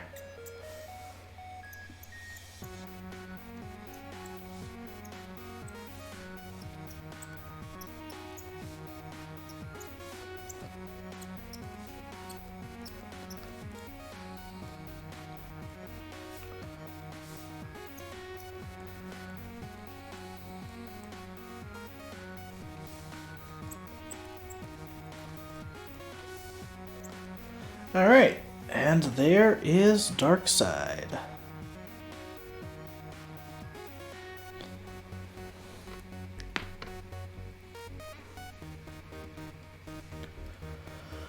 So let's hit save on that one, and we'll prepare the final doodle for the day.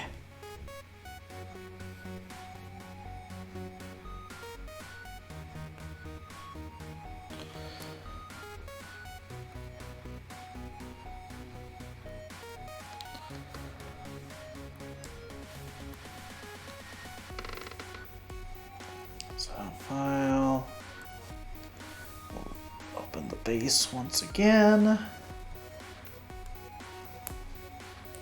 Save this one as number 5.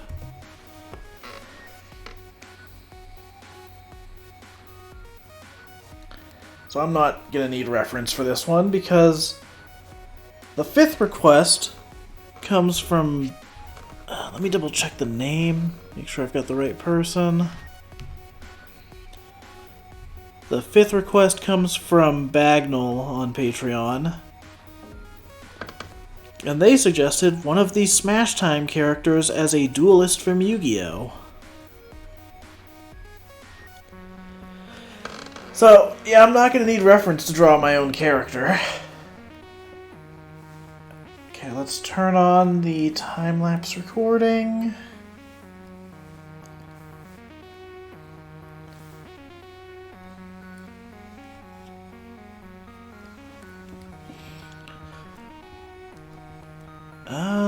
I think the real question is, you know, I might just do both. So, we'll just put Smash Time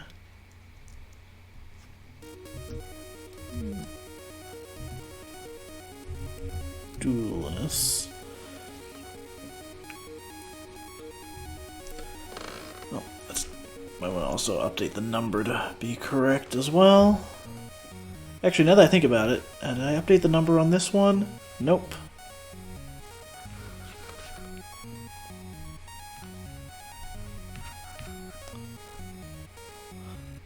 So let's update that to number 4.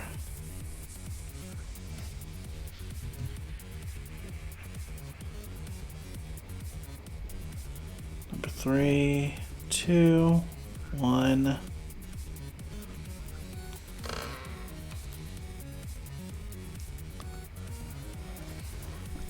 All right.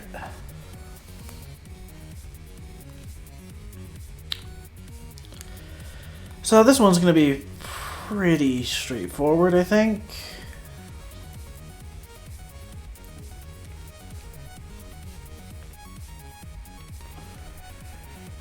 The question I have, though, is do I want to try to draw the Smash Time characters in the Yu-Gi-Oh style? Or do I want to draw, like, Yu-Gi-Oh in the Smash Time style?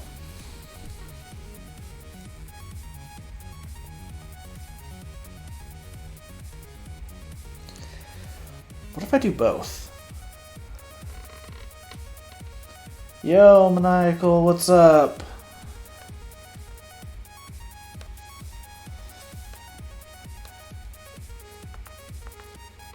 This is so stupid. Check this out.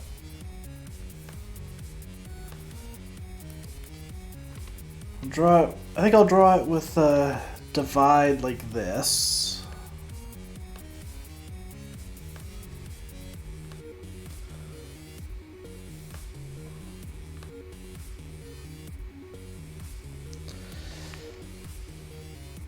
Yo, Maniacal, thanks for the sub. So I don't have it set up yet, but I'm almost done with working on the subscriber alert for the streams.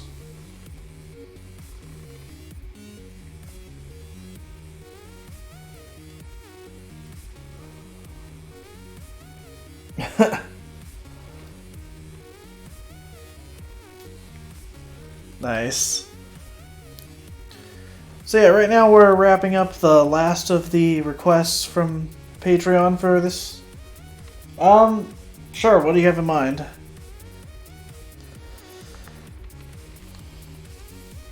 As long as it's not too complicated, I could probably fit one more into my schedule.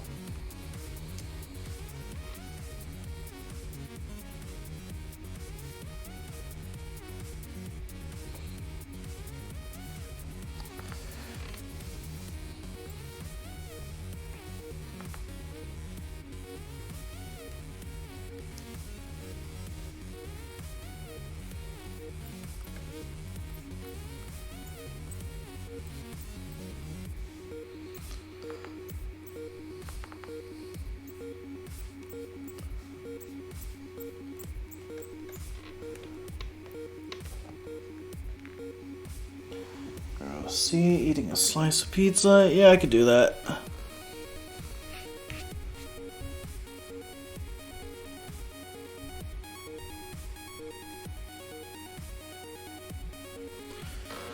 Alright, yeah, I'll draw her after I finish this doodle.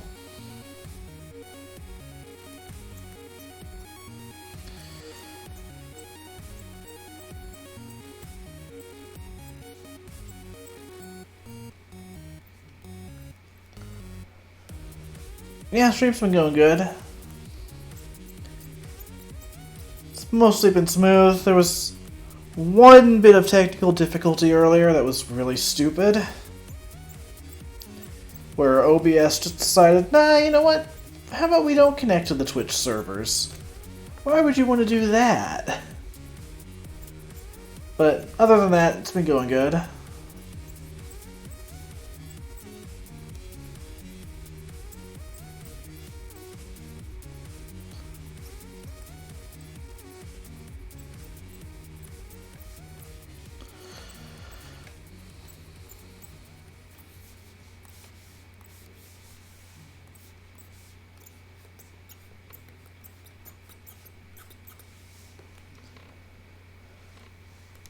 Yeah, it was annoying too, because it happened like 2 hours into the stream. I'm working, and then I have to stop the...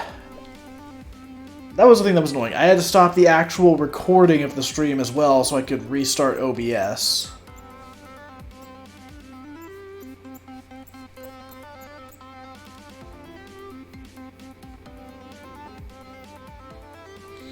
Yeah, it just would not connect to a server at all. I tried multiple, none of them were even connecting. Then I restarted OBS and it's like, oh, how about that? It works. Who would have thought?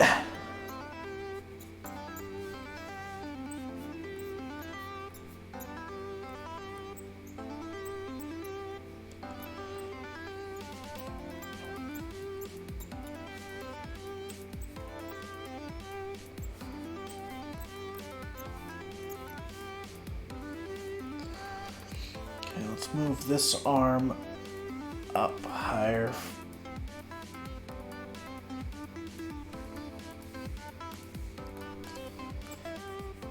Move the hand of cards to look more like that. Actually, no, she should only be holding one card in her hand. Because when you're using a dual disc, this is the hand where you hold, well, your hand.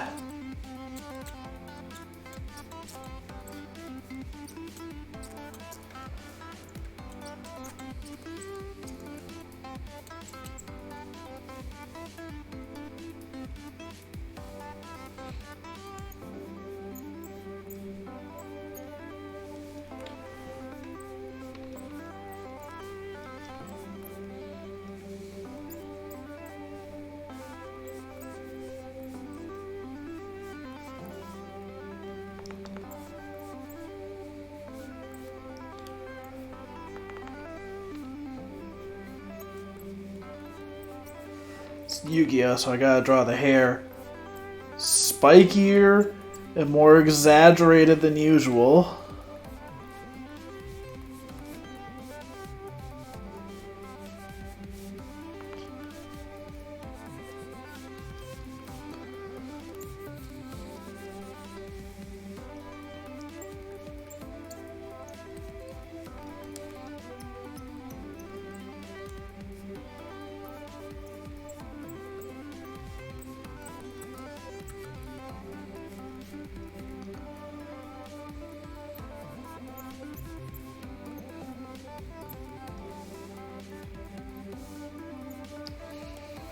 Yeah, it's not going to read very well.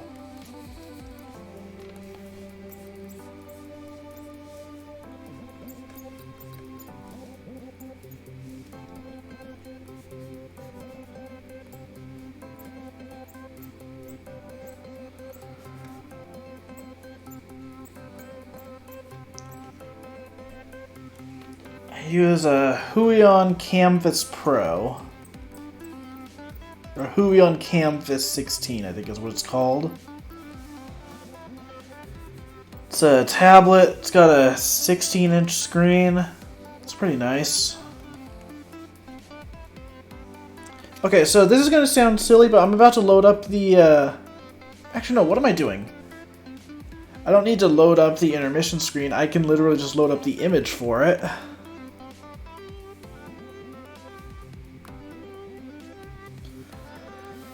So we're going to use this as reference for the dual disc.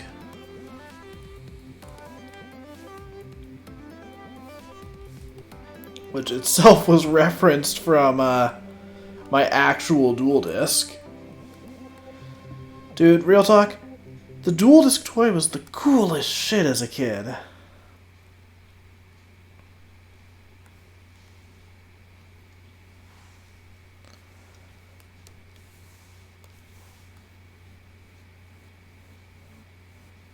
Actually, you know what? Let's... I still want to include Pierre in this. So we're going to scale this down a bit. I don't want this to just be Kayla.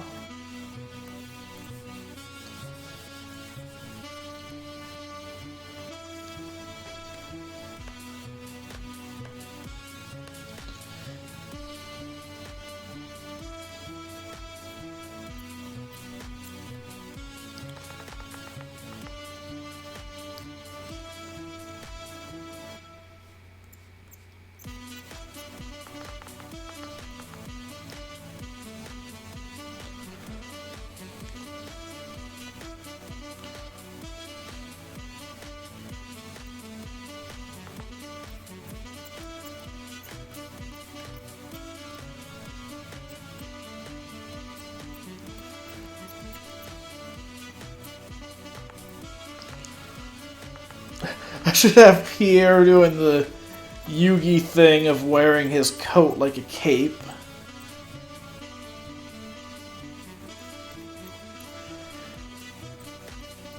I mean, he's already got like that more muscular build for it anyways.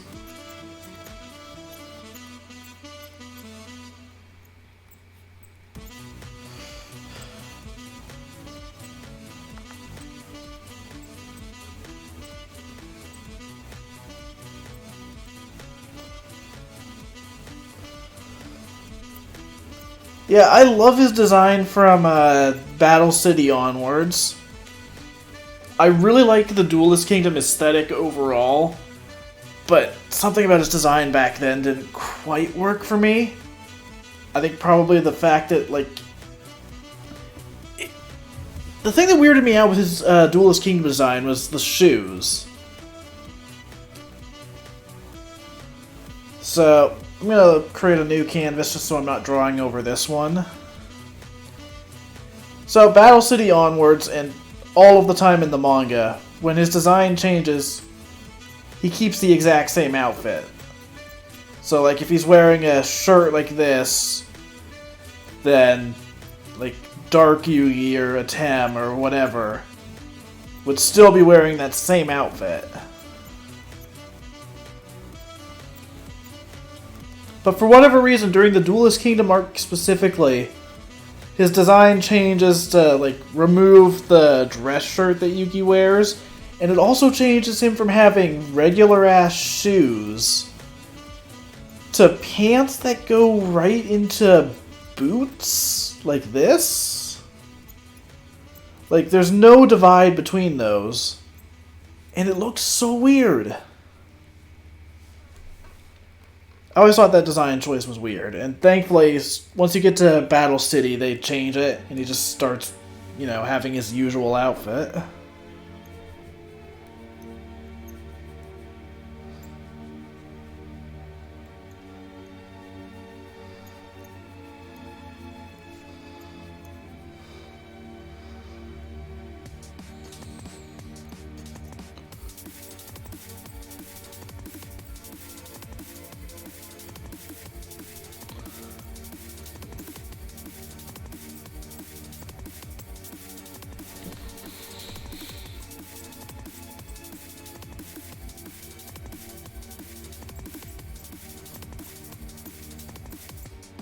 Alright, let's use this chance to give Pierre some real anime hair.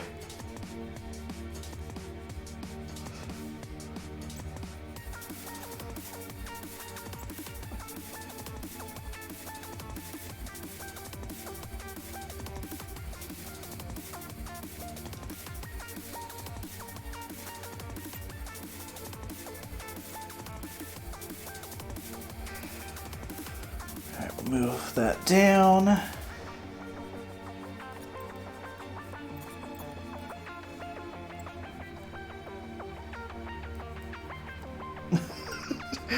love the... You know, Kayla looks basically the same, just like... spikier hair, maybe. Give her kind of like that Joey puff of hair in the front. Pierre, I just decided to make full anime.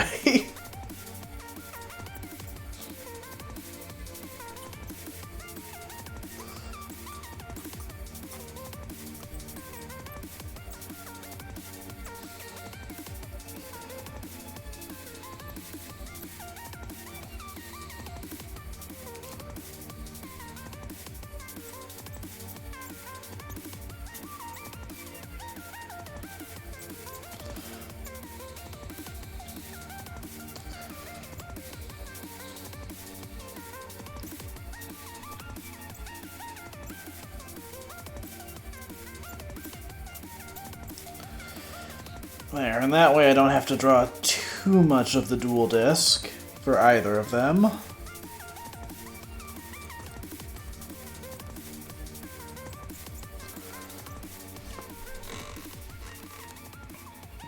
Alright.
Try drawing the chin again.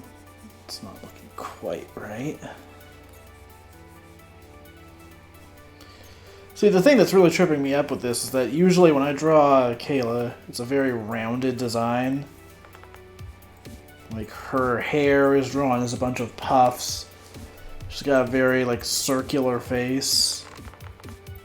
And Pierre is usually the one that's drawn with a more angular design.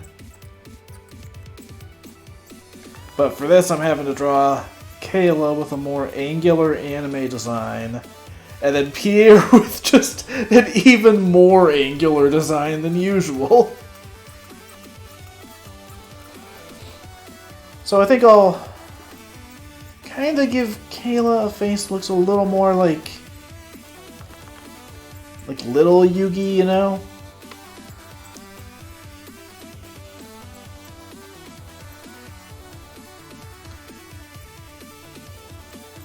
Where he's got like the kind of rounder face and eyes and all that, and then like the Pharaoh is drawn with more angular shapes.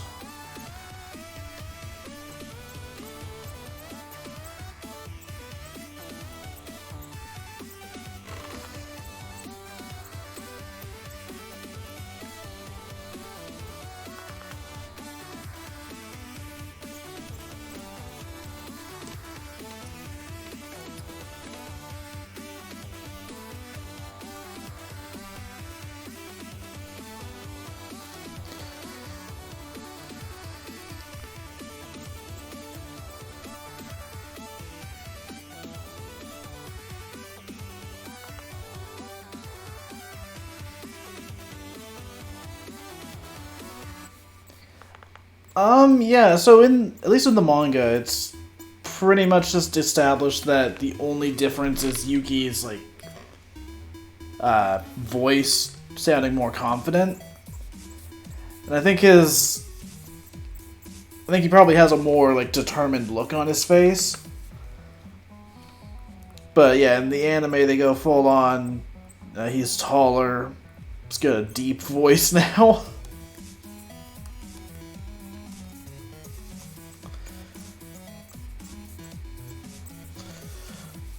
There's one panel I actually like when they start establishing the fact that there's two Yugis. In that panel, like, the Pharaoh had just saved a few of them, and then, like, he's turning around and like, is this really Yugi? He sounds so different. And the first panel of it is drawn with a Tem, and then the second panel is drawn with regular Yugi.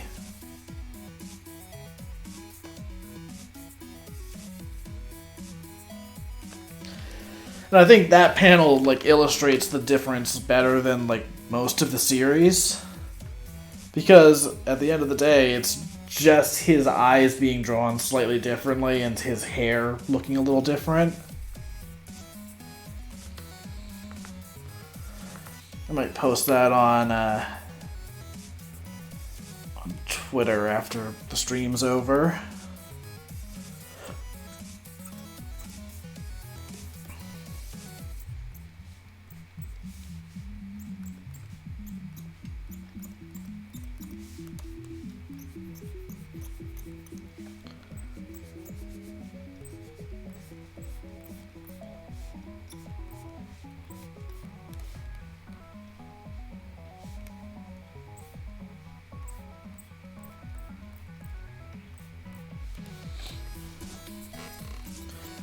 Okay, yo, Maniacal.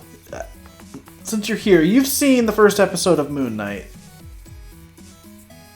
I'm not the only one who got some Yu-Gi-Oh vibes from that, right? Like, I can't get too specific because I don't want to spoil the episode for people who haven't seen it, but the first reaction I had when I finished the episode was like, damn, this was a wild episode of Yu-Gi-Oh!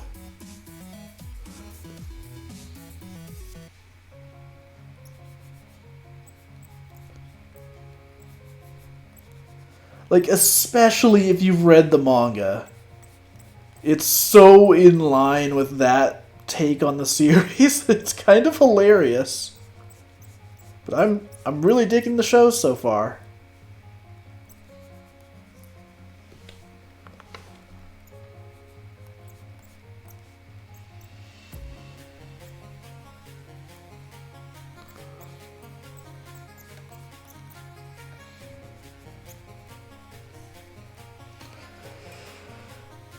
Oh my god, dude, if Moon Knight pulls out a fucking dual disc, that will be incredible. I mean, we got a reference to Avatar The Last Airbender in this episode.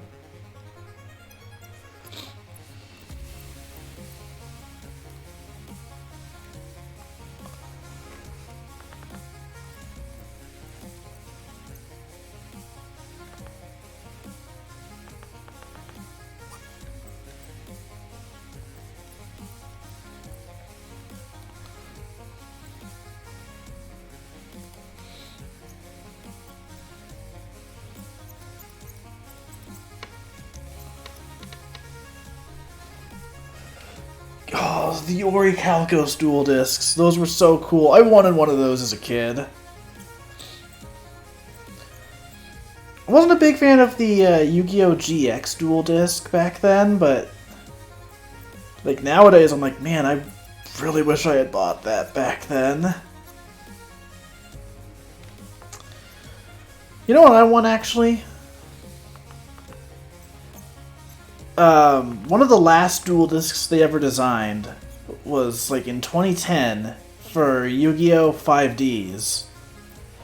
And it's the last one is like the one where they finally got the design perfected. So there was one last model of it that did two 5Ds versions. The first one was basically just what you'd come to expect, but with the 5Ds design. The second one was like actually usable in a duel because they made it so you could use card sleeves. It could fit a full deck of card-sleeved cards. All of the spaces on the dual disc were designed with that in mind. They added a spot for you to put banished cards. They expanded the graveyard. Like, they did all of these little things that made it actually usable. They even finally fixed the thing where, like, the life point count could... Originally, it couldn't go above 9990. The newer version made it so you could go up to 99990.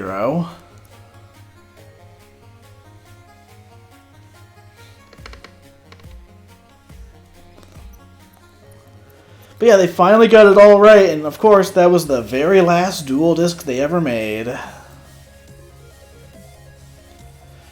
Except for this last year, actually, they released a 20th anniversary version of the original design. But from what I've heard, that has issues that the original didn't even have, and it's like, how did you mess this up? It's also being sold for 3 times more than it was back in the day, so there's that.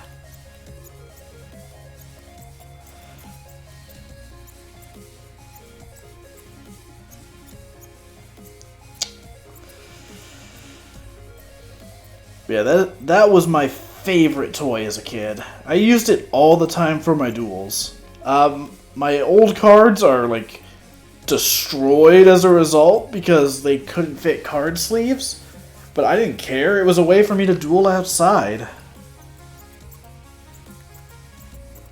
And the fact that it actually worked was all I needed. The fact that it included the thing where, you press the button on the bottom and it snaps the 2 blades together and then moves them to the side. It was like, holy shit, I can't believe it included that.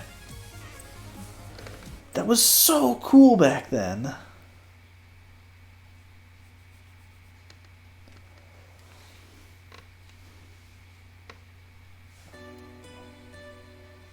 Oh, that would be so cool. Dude, I'm surprised there's never been a AR version of Yu-Gi-Oh! I know you would have to put money into it to make all of the monsters and whatnot. Though, I guess you could go the Master Duel route and just have static images that move slightly. But using an AR camera seems like the perfect way to bring that to life. That idea from the original show and card game and all that stuff.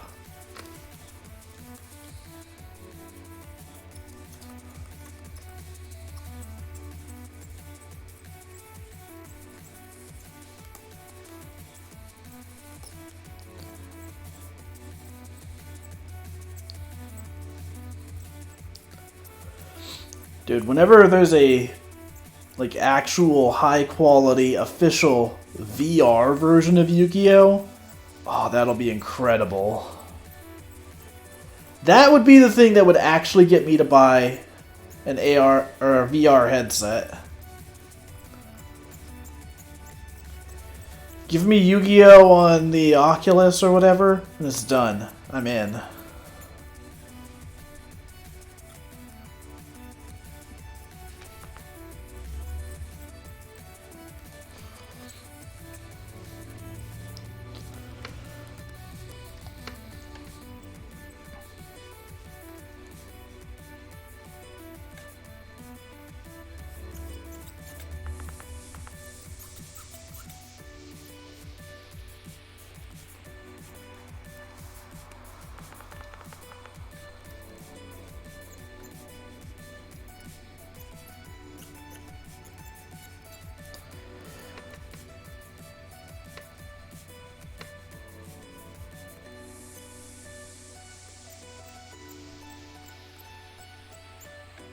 Well, that reminds me, actually. Isn't there, like, an official Among Us VR game coming sooner or later?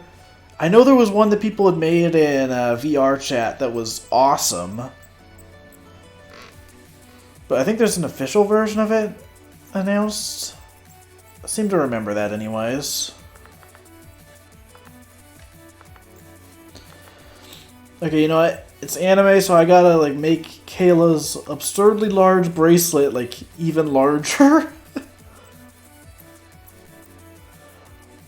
Like you would think that I would like style this in a way where like it's smaller, but nah. She just has a gigantic bracelet on her arm.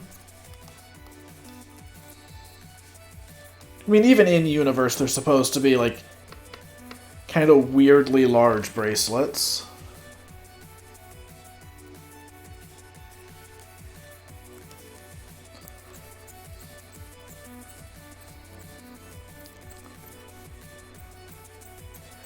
But I don't think they're supposed to be like this big.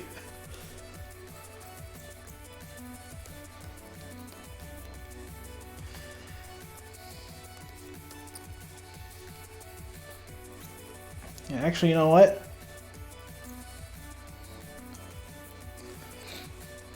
She needs one on this arm too, for the dual disc to go over.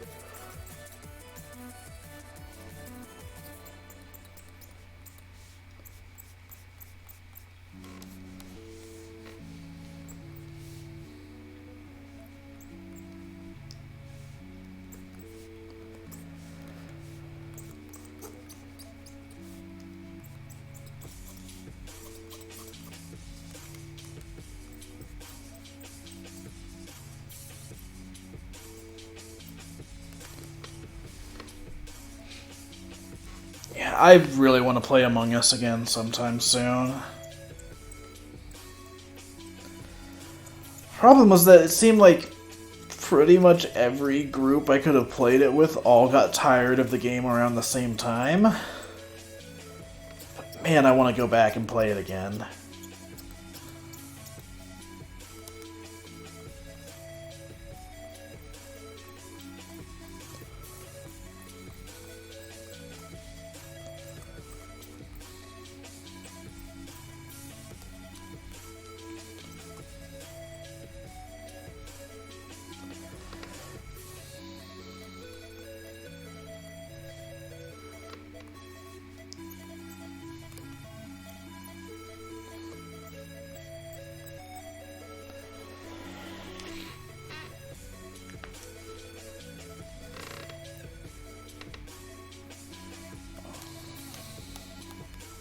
Alright. Fucking A, I keep forgetting how anime I made Pierre here.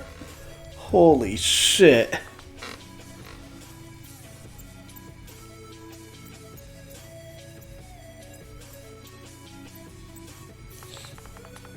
Okay, we're not going to give him the full Yu-Gi-Oh! Spike. But we'll give him this one curve here.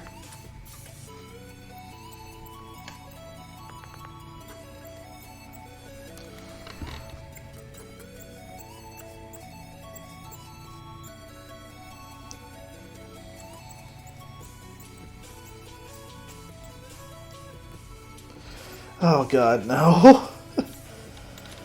I do not like the Zexal designs.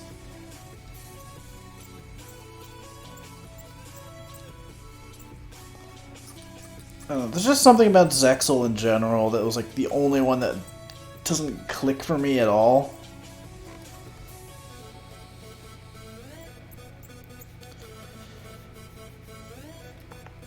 I haven't watched too many of the shows past 5Ds, but like, I'm interested in checking out Arc V, or is it Arc 5?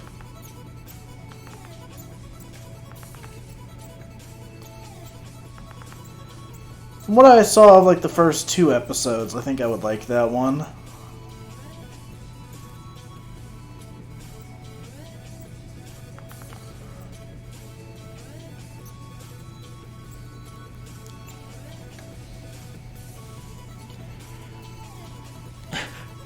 Z Crossel.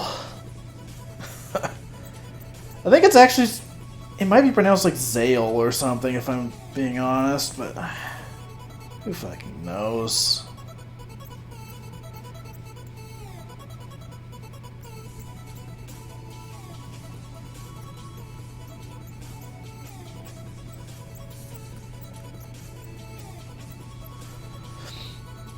It's like how in Yu-Gi-Oh! The XYZ summons are technically called Xyz summons.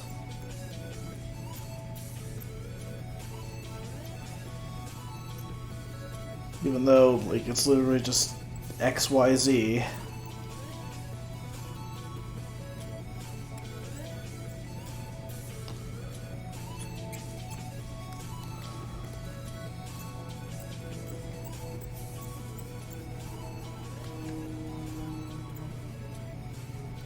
I'll give him kind of like the Kaiba chin. Oh, I just thought of something. I didn't give him his, like, goatee yet. Or his soul patch.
This is so fucking stupid.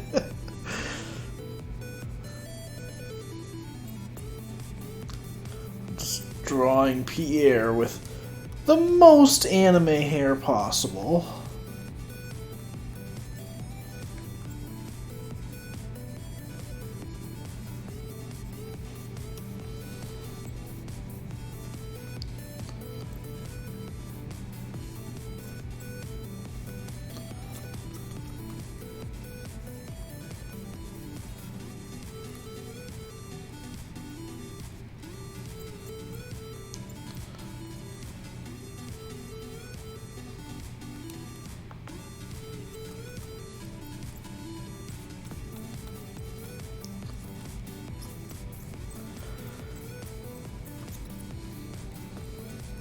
Just wondering how long it's going to be until the doorbell interrupts the stream.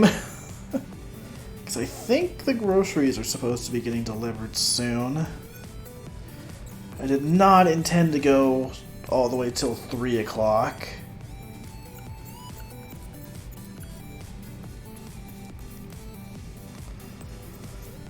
But I'm having fun, so we'll keep going. Just a little longer anyway, so I'm going to finish this drawing. If you're fine with it, Maniacal, I might still draw your thing, but I might do it off-stream, just because it's getting past my usual end time. I'll still record the time-lapse footage of it, though.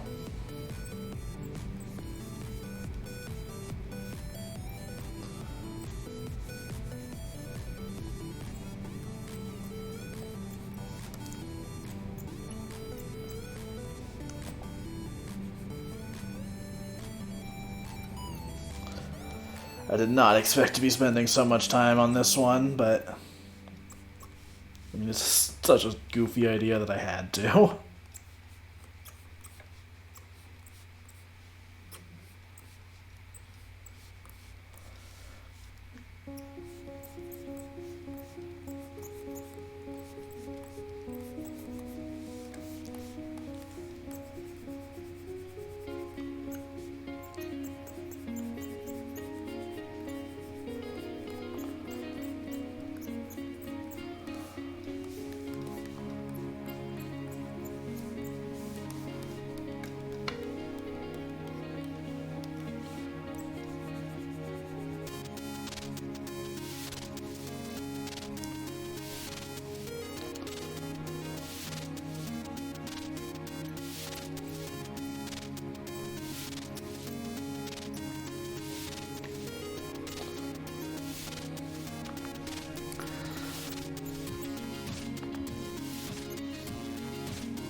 So the thing I think is so funny about all of this is that I'm looking at these two drawings. Kayla over here looks like an obvious fan character for Yu-Gi-Oh! Pierre over here just looks like someone who could actually be on the show. That's so freaking funny to me. This is why I didn't want to just draw Kayla. I think there was way more potential with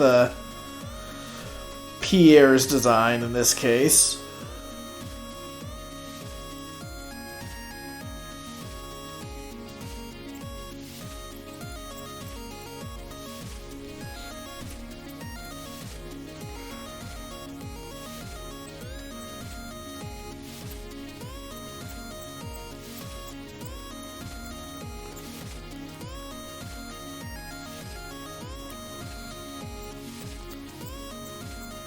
Yeah, how angular it is really adds to the whole thing.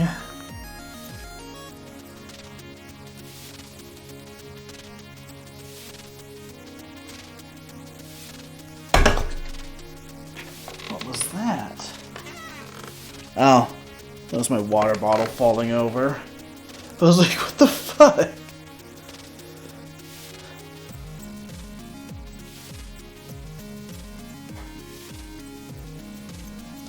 Scared the shit out of me.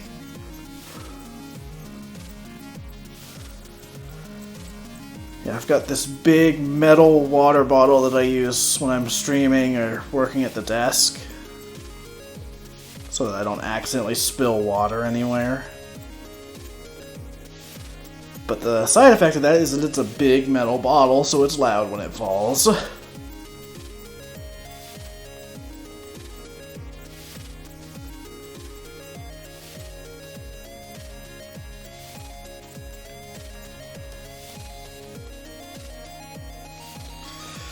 This fucking Pierre design is killing me, dude. It's so fucking funny.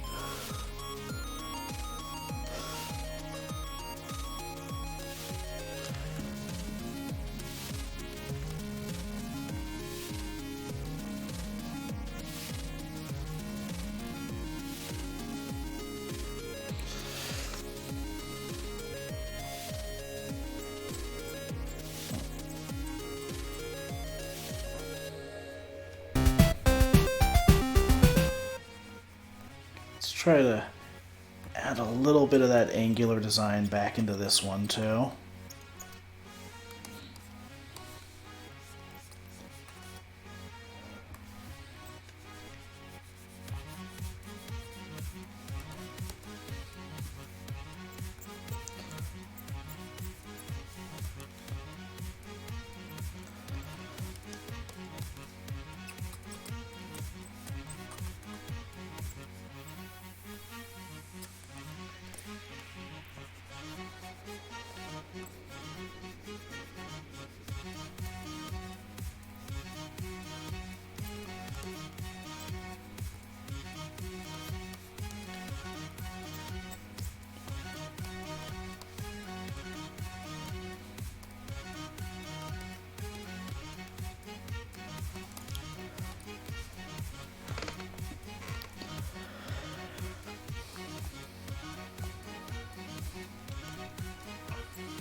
And now for what I think will be the funniest part. I have all of the characters' proper color palettes over here, so...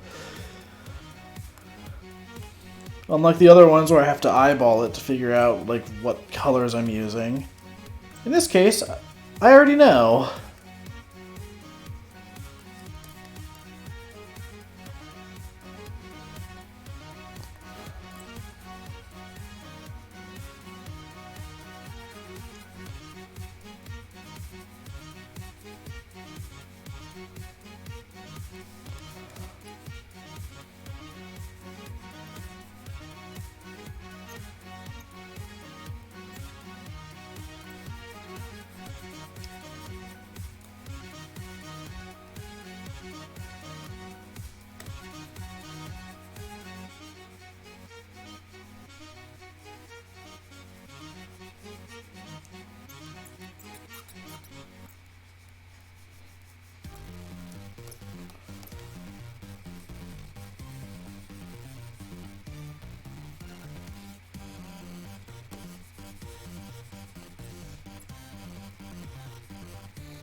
That was weird.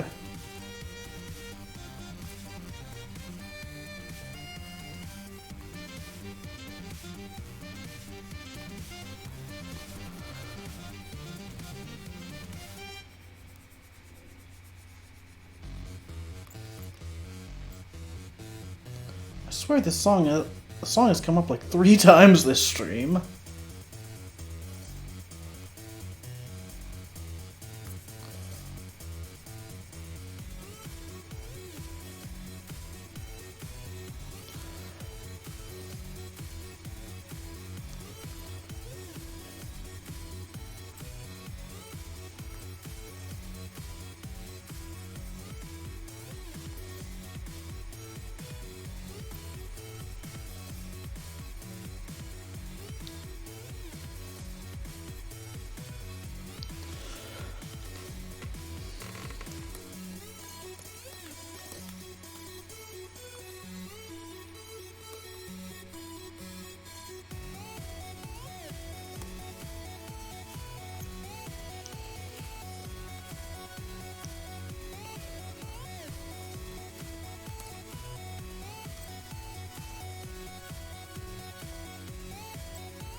You know, these designs are actually reminding me of a cartoon I had worked on for YouTube years ago that got scrapped because at the time I couldn't get anyone to do the voices for it.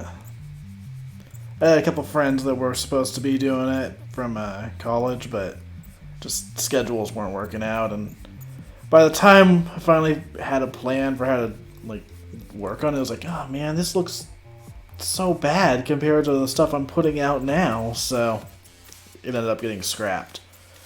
But the idea for it was that it was an anime parody called The Comeback King, where like it was an anime battle, but it was just done through insults and not even good ones. And the main character busts out the ultimate comeback, which is just, nuh-uh. His opponent's like, I can't believe it. How did he know the ultimate technique? Just who is this kid? How does he know how to win arguments or whatever? I don't remember the entire script, but it was a very stupid video, but very over the top. Kinda wish I had finished it, but who knows, maybe I'll go back and remake it someday. I feel like there's other anime parodies that have already done that better, though, so yeah.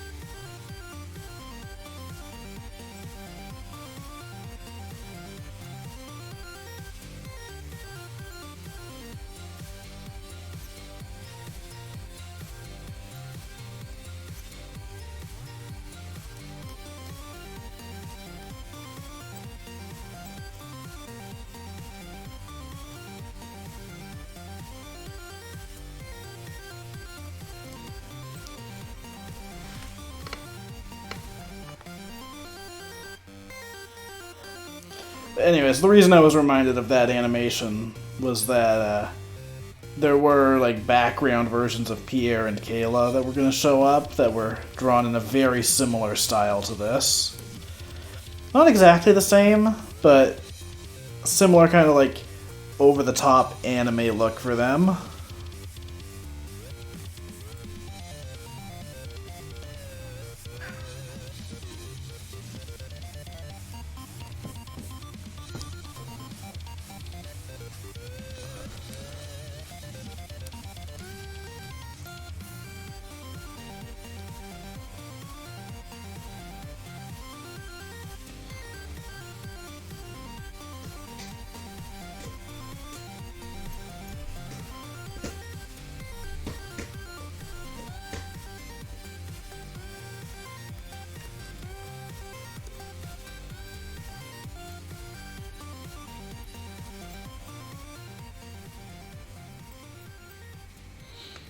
Probably shrink down this reference now.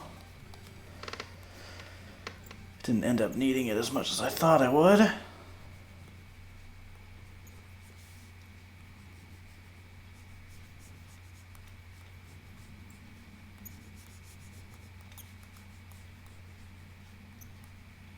Where is the next song? There it is.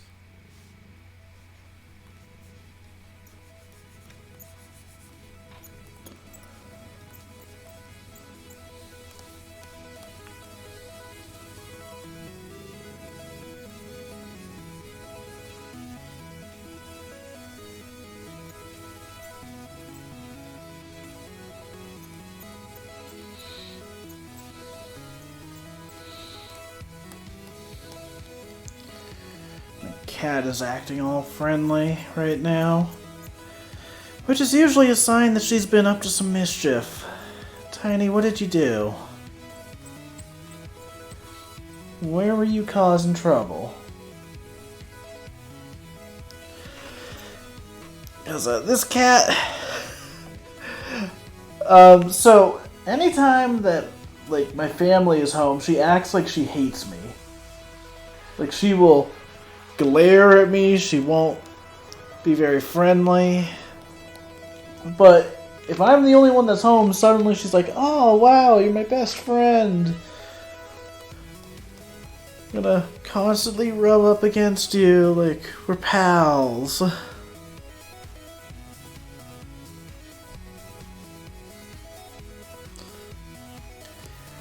And usually, that means you've been causing some trouble, Tiny. Isn't that right?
Let's see.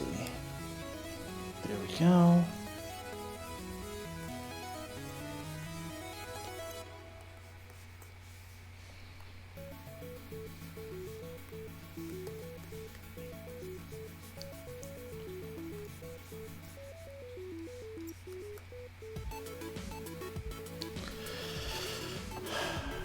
Come on, autosave.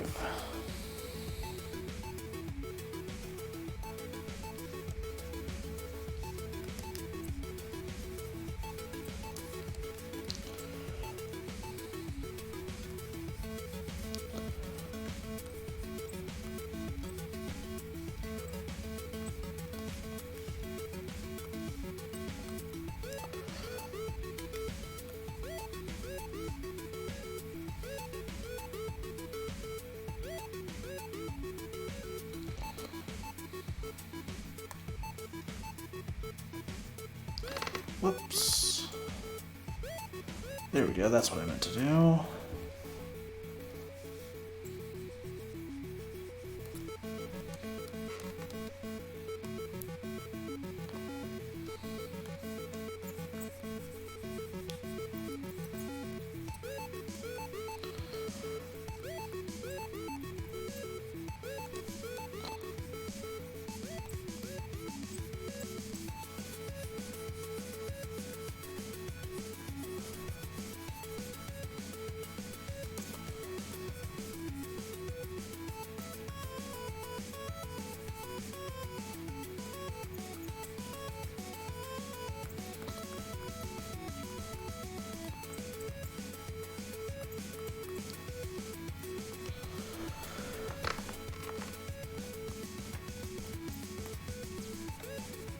So if you guys are enjoying the stream, I'm planning to make these Patreon / Twitch sub request streams a monthly thing.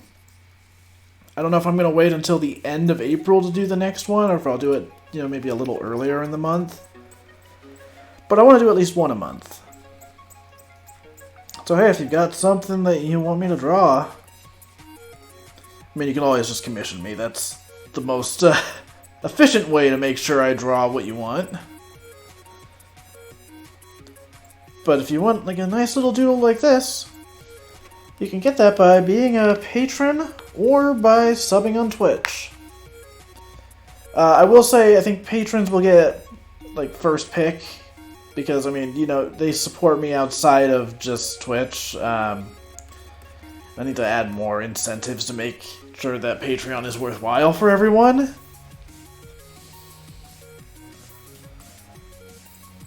And it gives me time to make sure that there's, you know, doodles to draw in case, you know, people aren't always going to show up to the streams. So, it just makes sense to let Patreon pick first, and then... Oh, yo, Bagnall, thanks for the sub!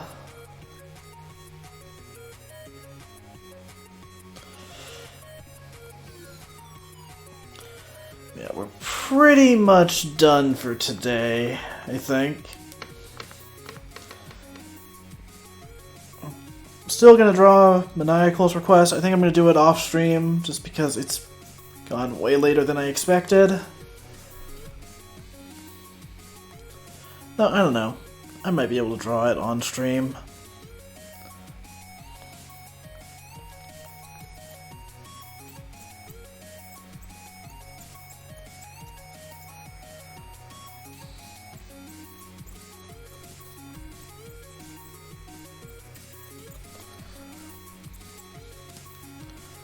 I don't want to go too crazy with the shading here.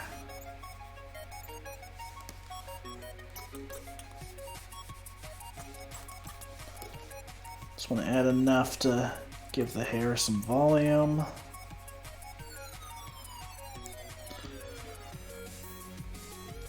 I've mentioned this in the past on other streams, but there's a little trick that I use when I'm drawing Kayla. Her hair is actually shaded with a different color than everything else in her design, because that way I can get a more golden color for it.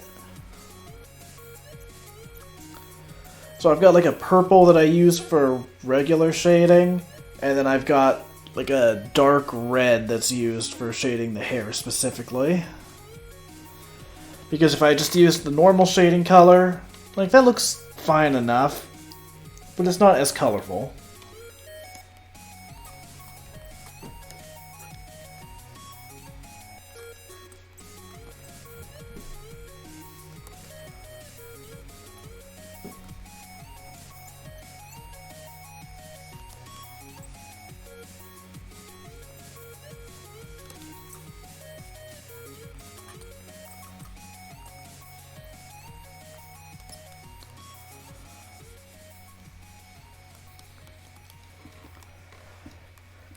Before I forget, I should probably color in her bow as well.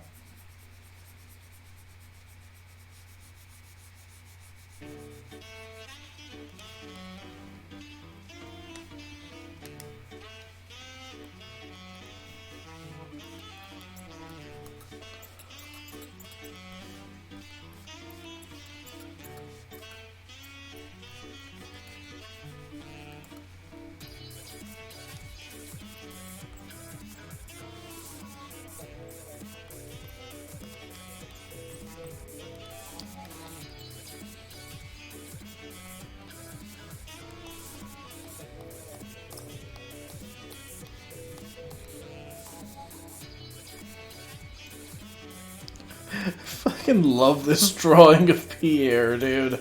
It's so funny to me.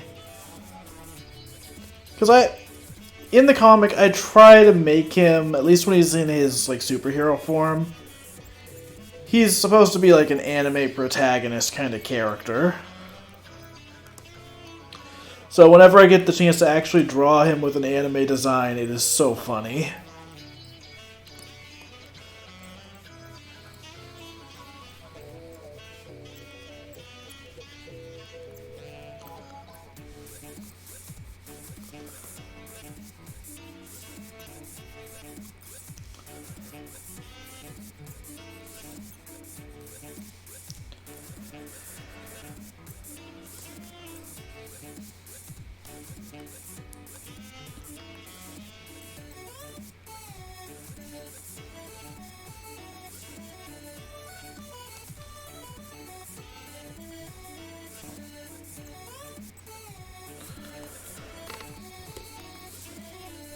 Oops, wrong color.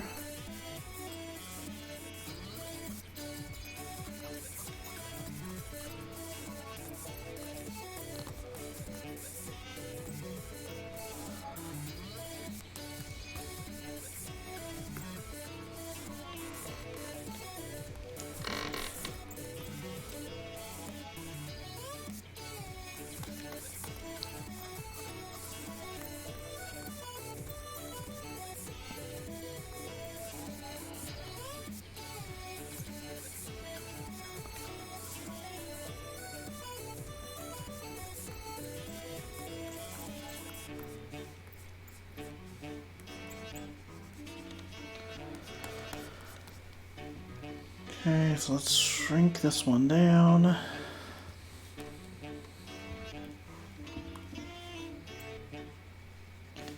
And some shadows.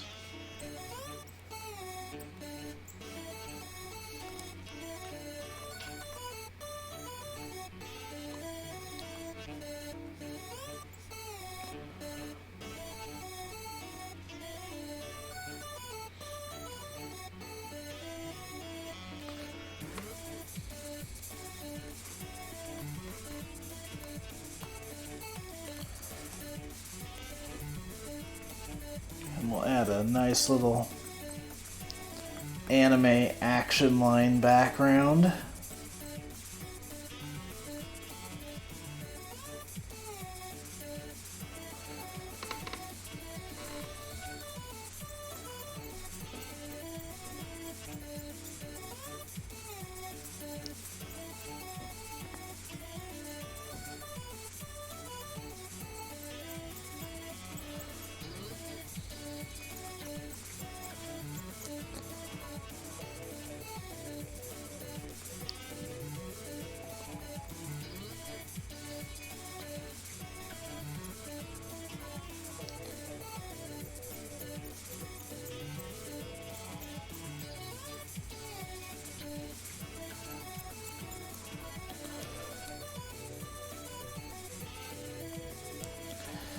Okay, and last but not least, just add in a little bit of a background layer there.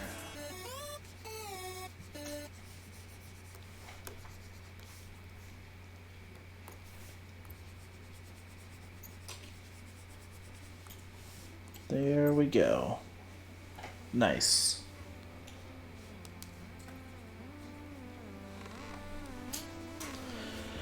So that's number 5.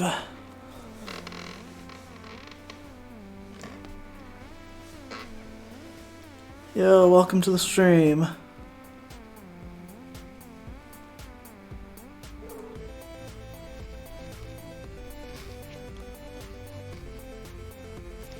Alright, I think I can draw this last one pretty quick. So I'm going to draw Maniacal's request and then we'll wrap up for the day.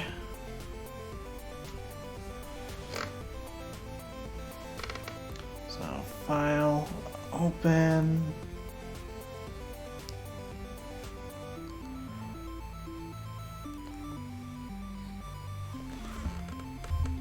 Zero 06.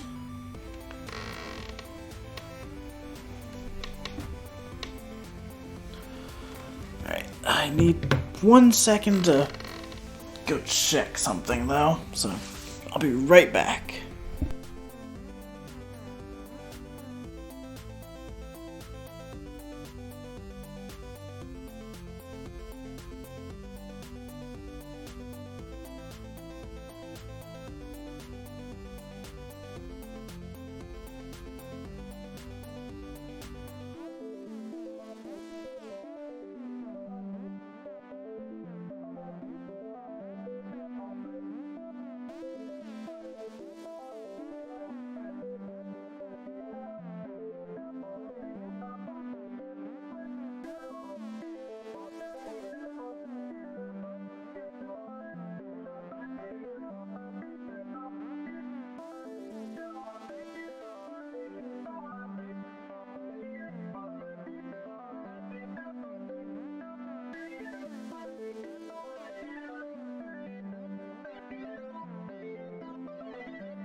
Alright, I am back.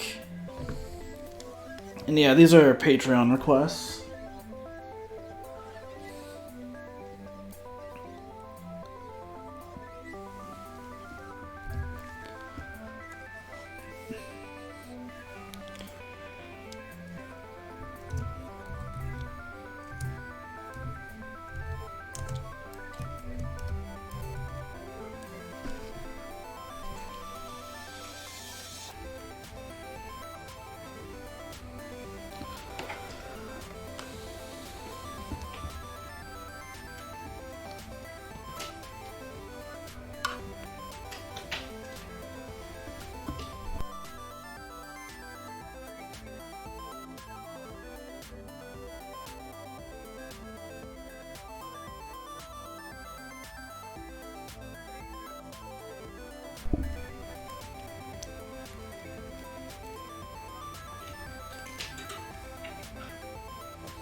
So I believe Maniacal's request was for this character having a slice of pizza. Let me scroll through the chat really quick to double check.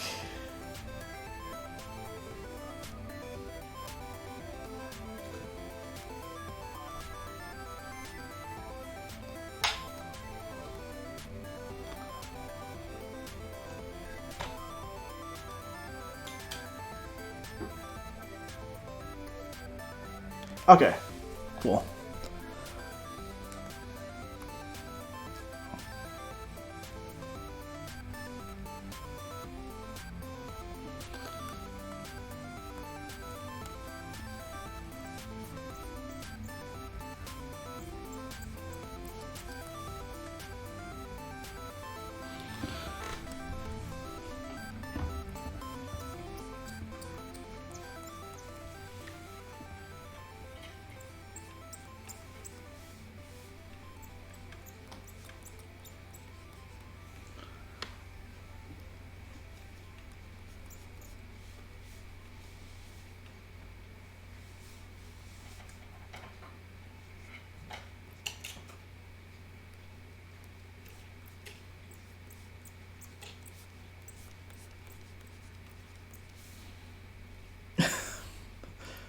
They're gonna give a thumbs up while they eat the pizza.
Yeah, seeing this pizza is just making me remember that I should probably go eat after the stream is done.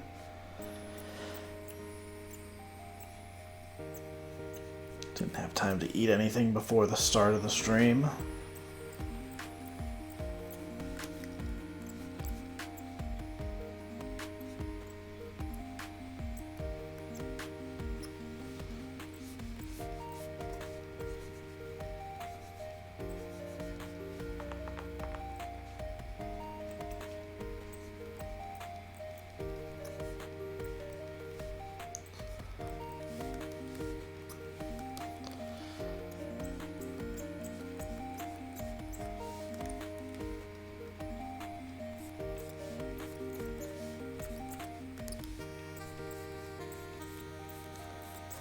This song sounds like it could have been something in Stardew Valley to me. I'm gonna have to put it on a playlist for whenever Stardew's Day starts. Talked about that earlier, but I'm gonna be starting to stream Stardew Valley on Tuesdays with Juker playing it co-op. That'll be a fun time.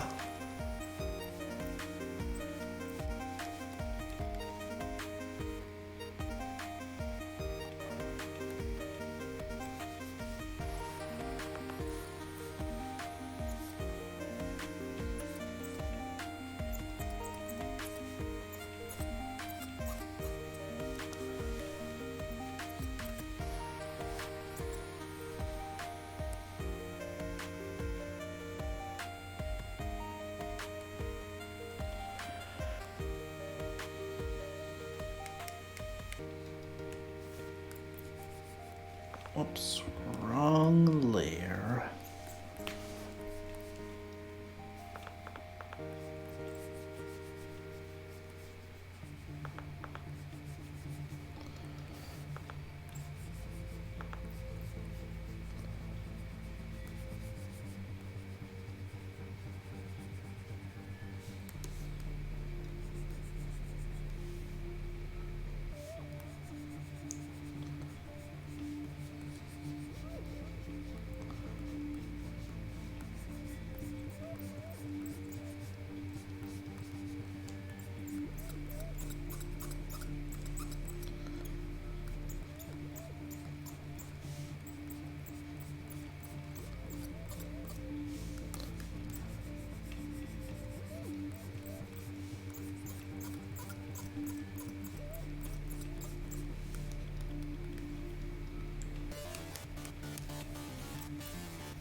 I'm actually going to draw this with, like, you know, the kind of dot eyes.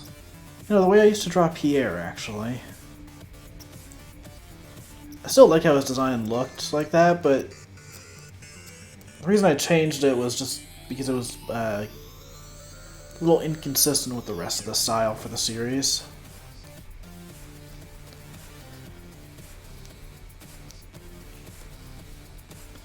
Plus, it made it a little bit easier for him to emote during animations and whatnot.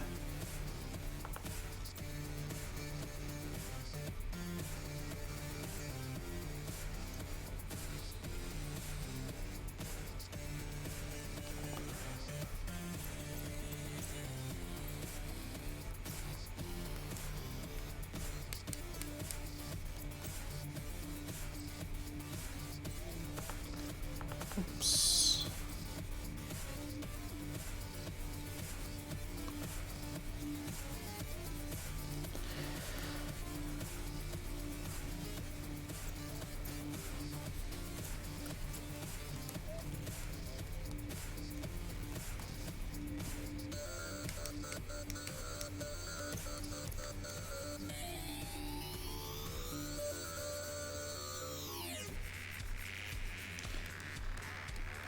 Don't know what that line line is.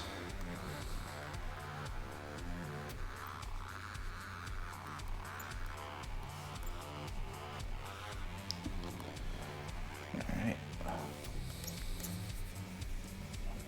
Still the eraser.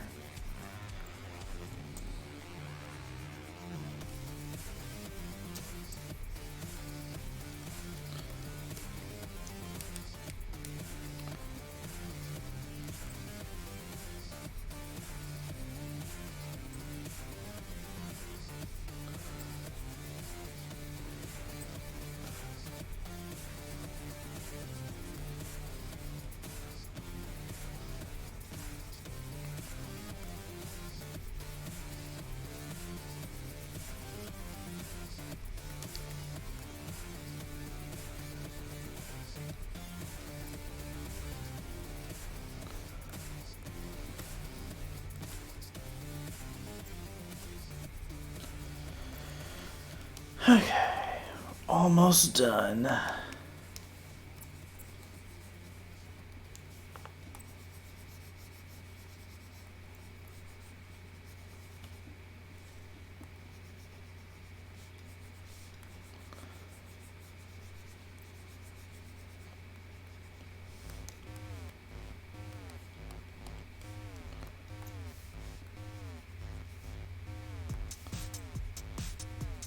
Oh, I'm having some pizza tomorrow. That'll be good.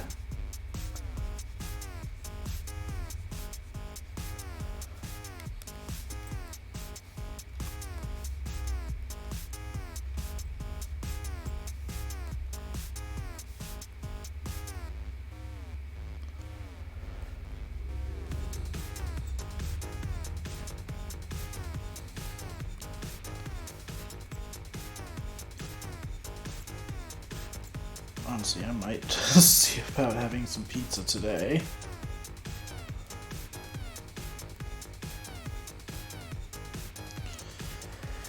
No, I'll probably just wait. Just depends on if I have to go out today or if I can get away with just staying in the house.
Just a little bit of cleanup on the edges here to maintain that sketchy look.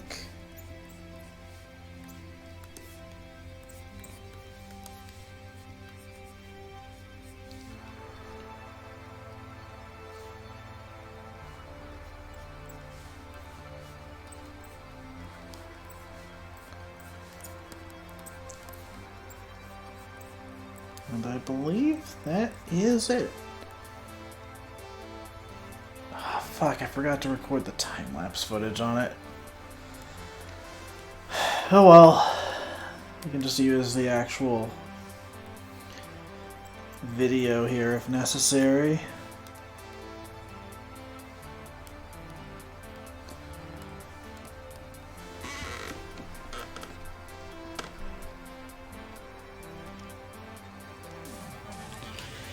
Alright, so I believe that'll be it for today. This was a lot of fun. Glad people tuned in for it. I'm glad people stuck around after the nonsense that happened with OBS.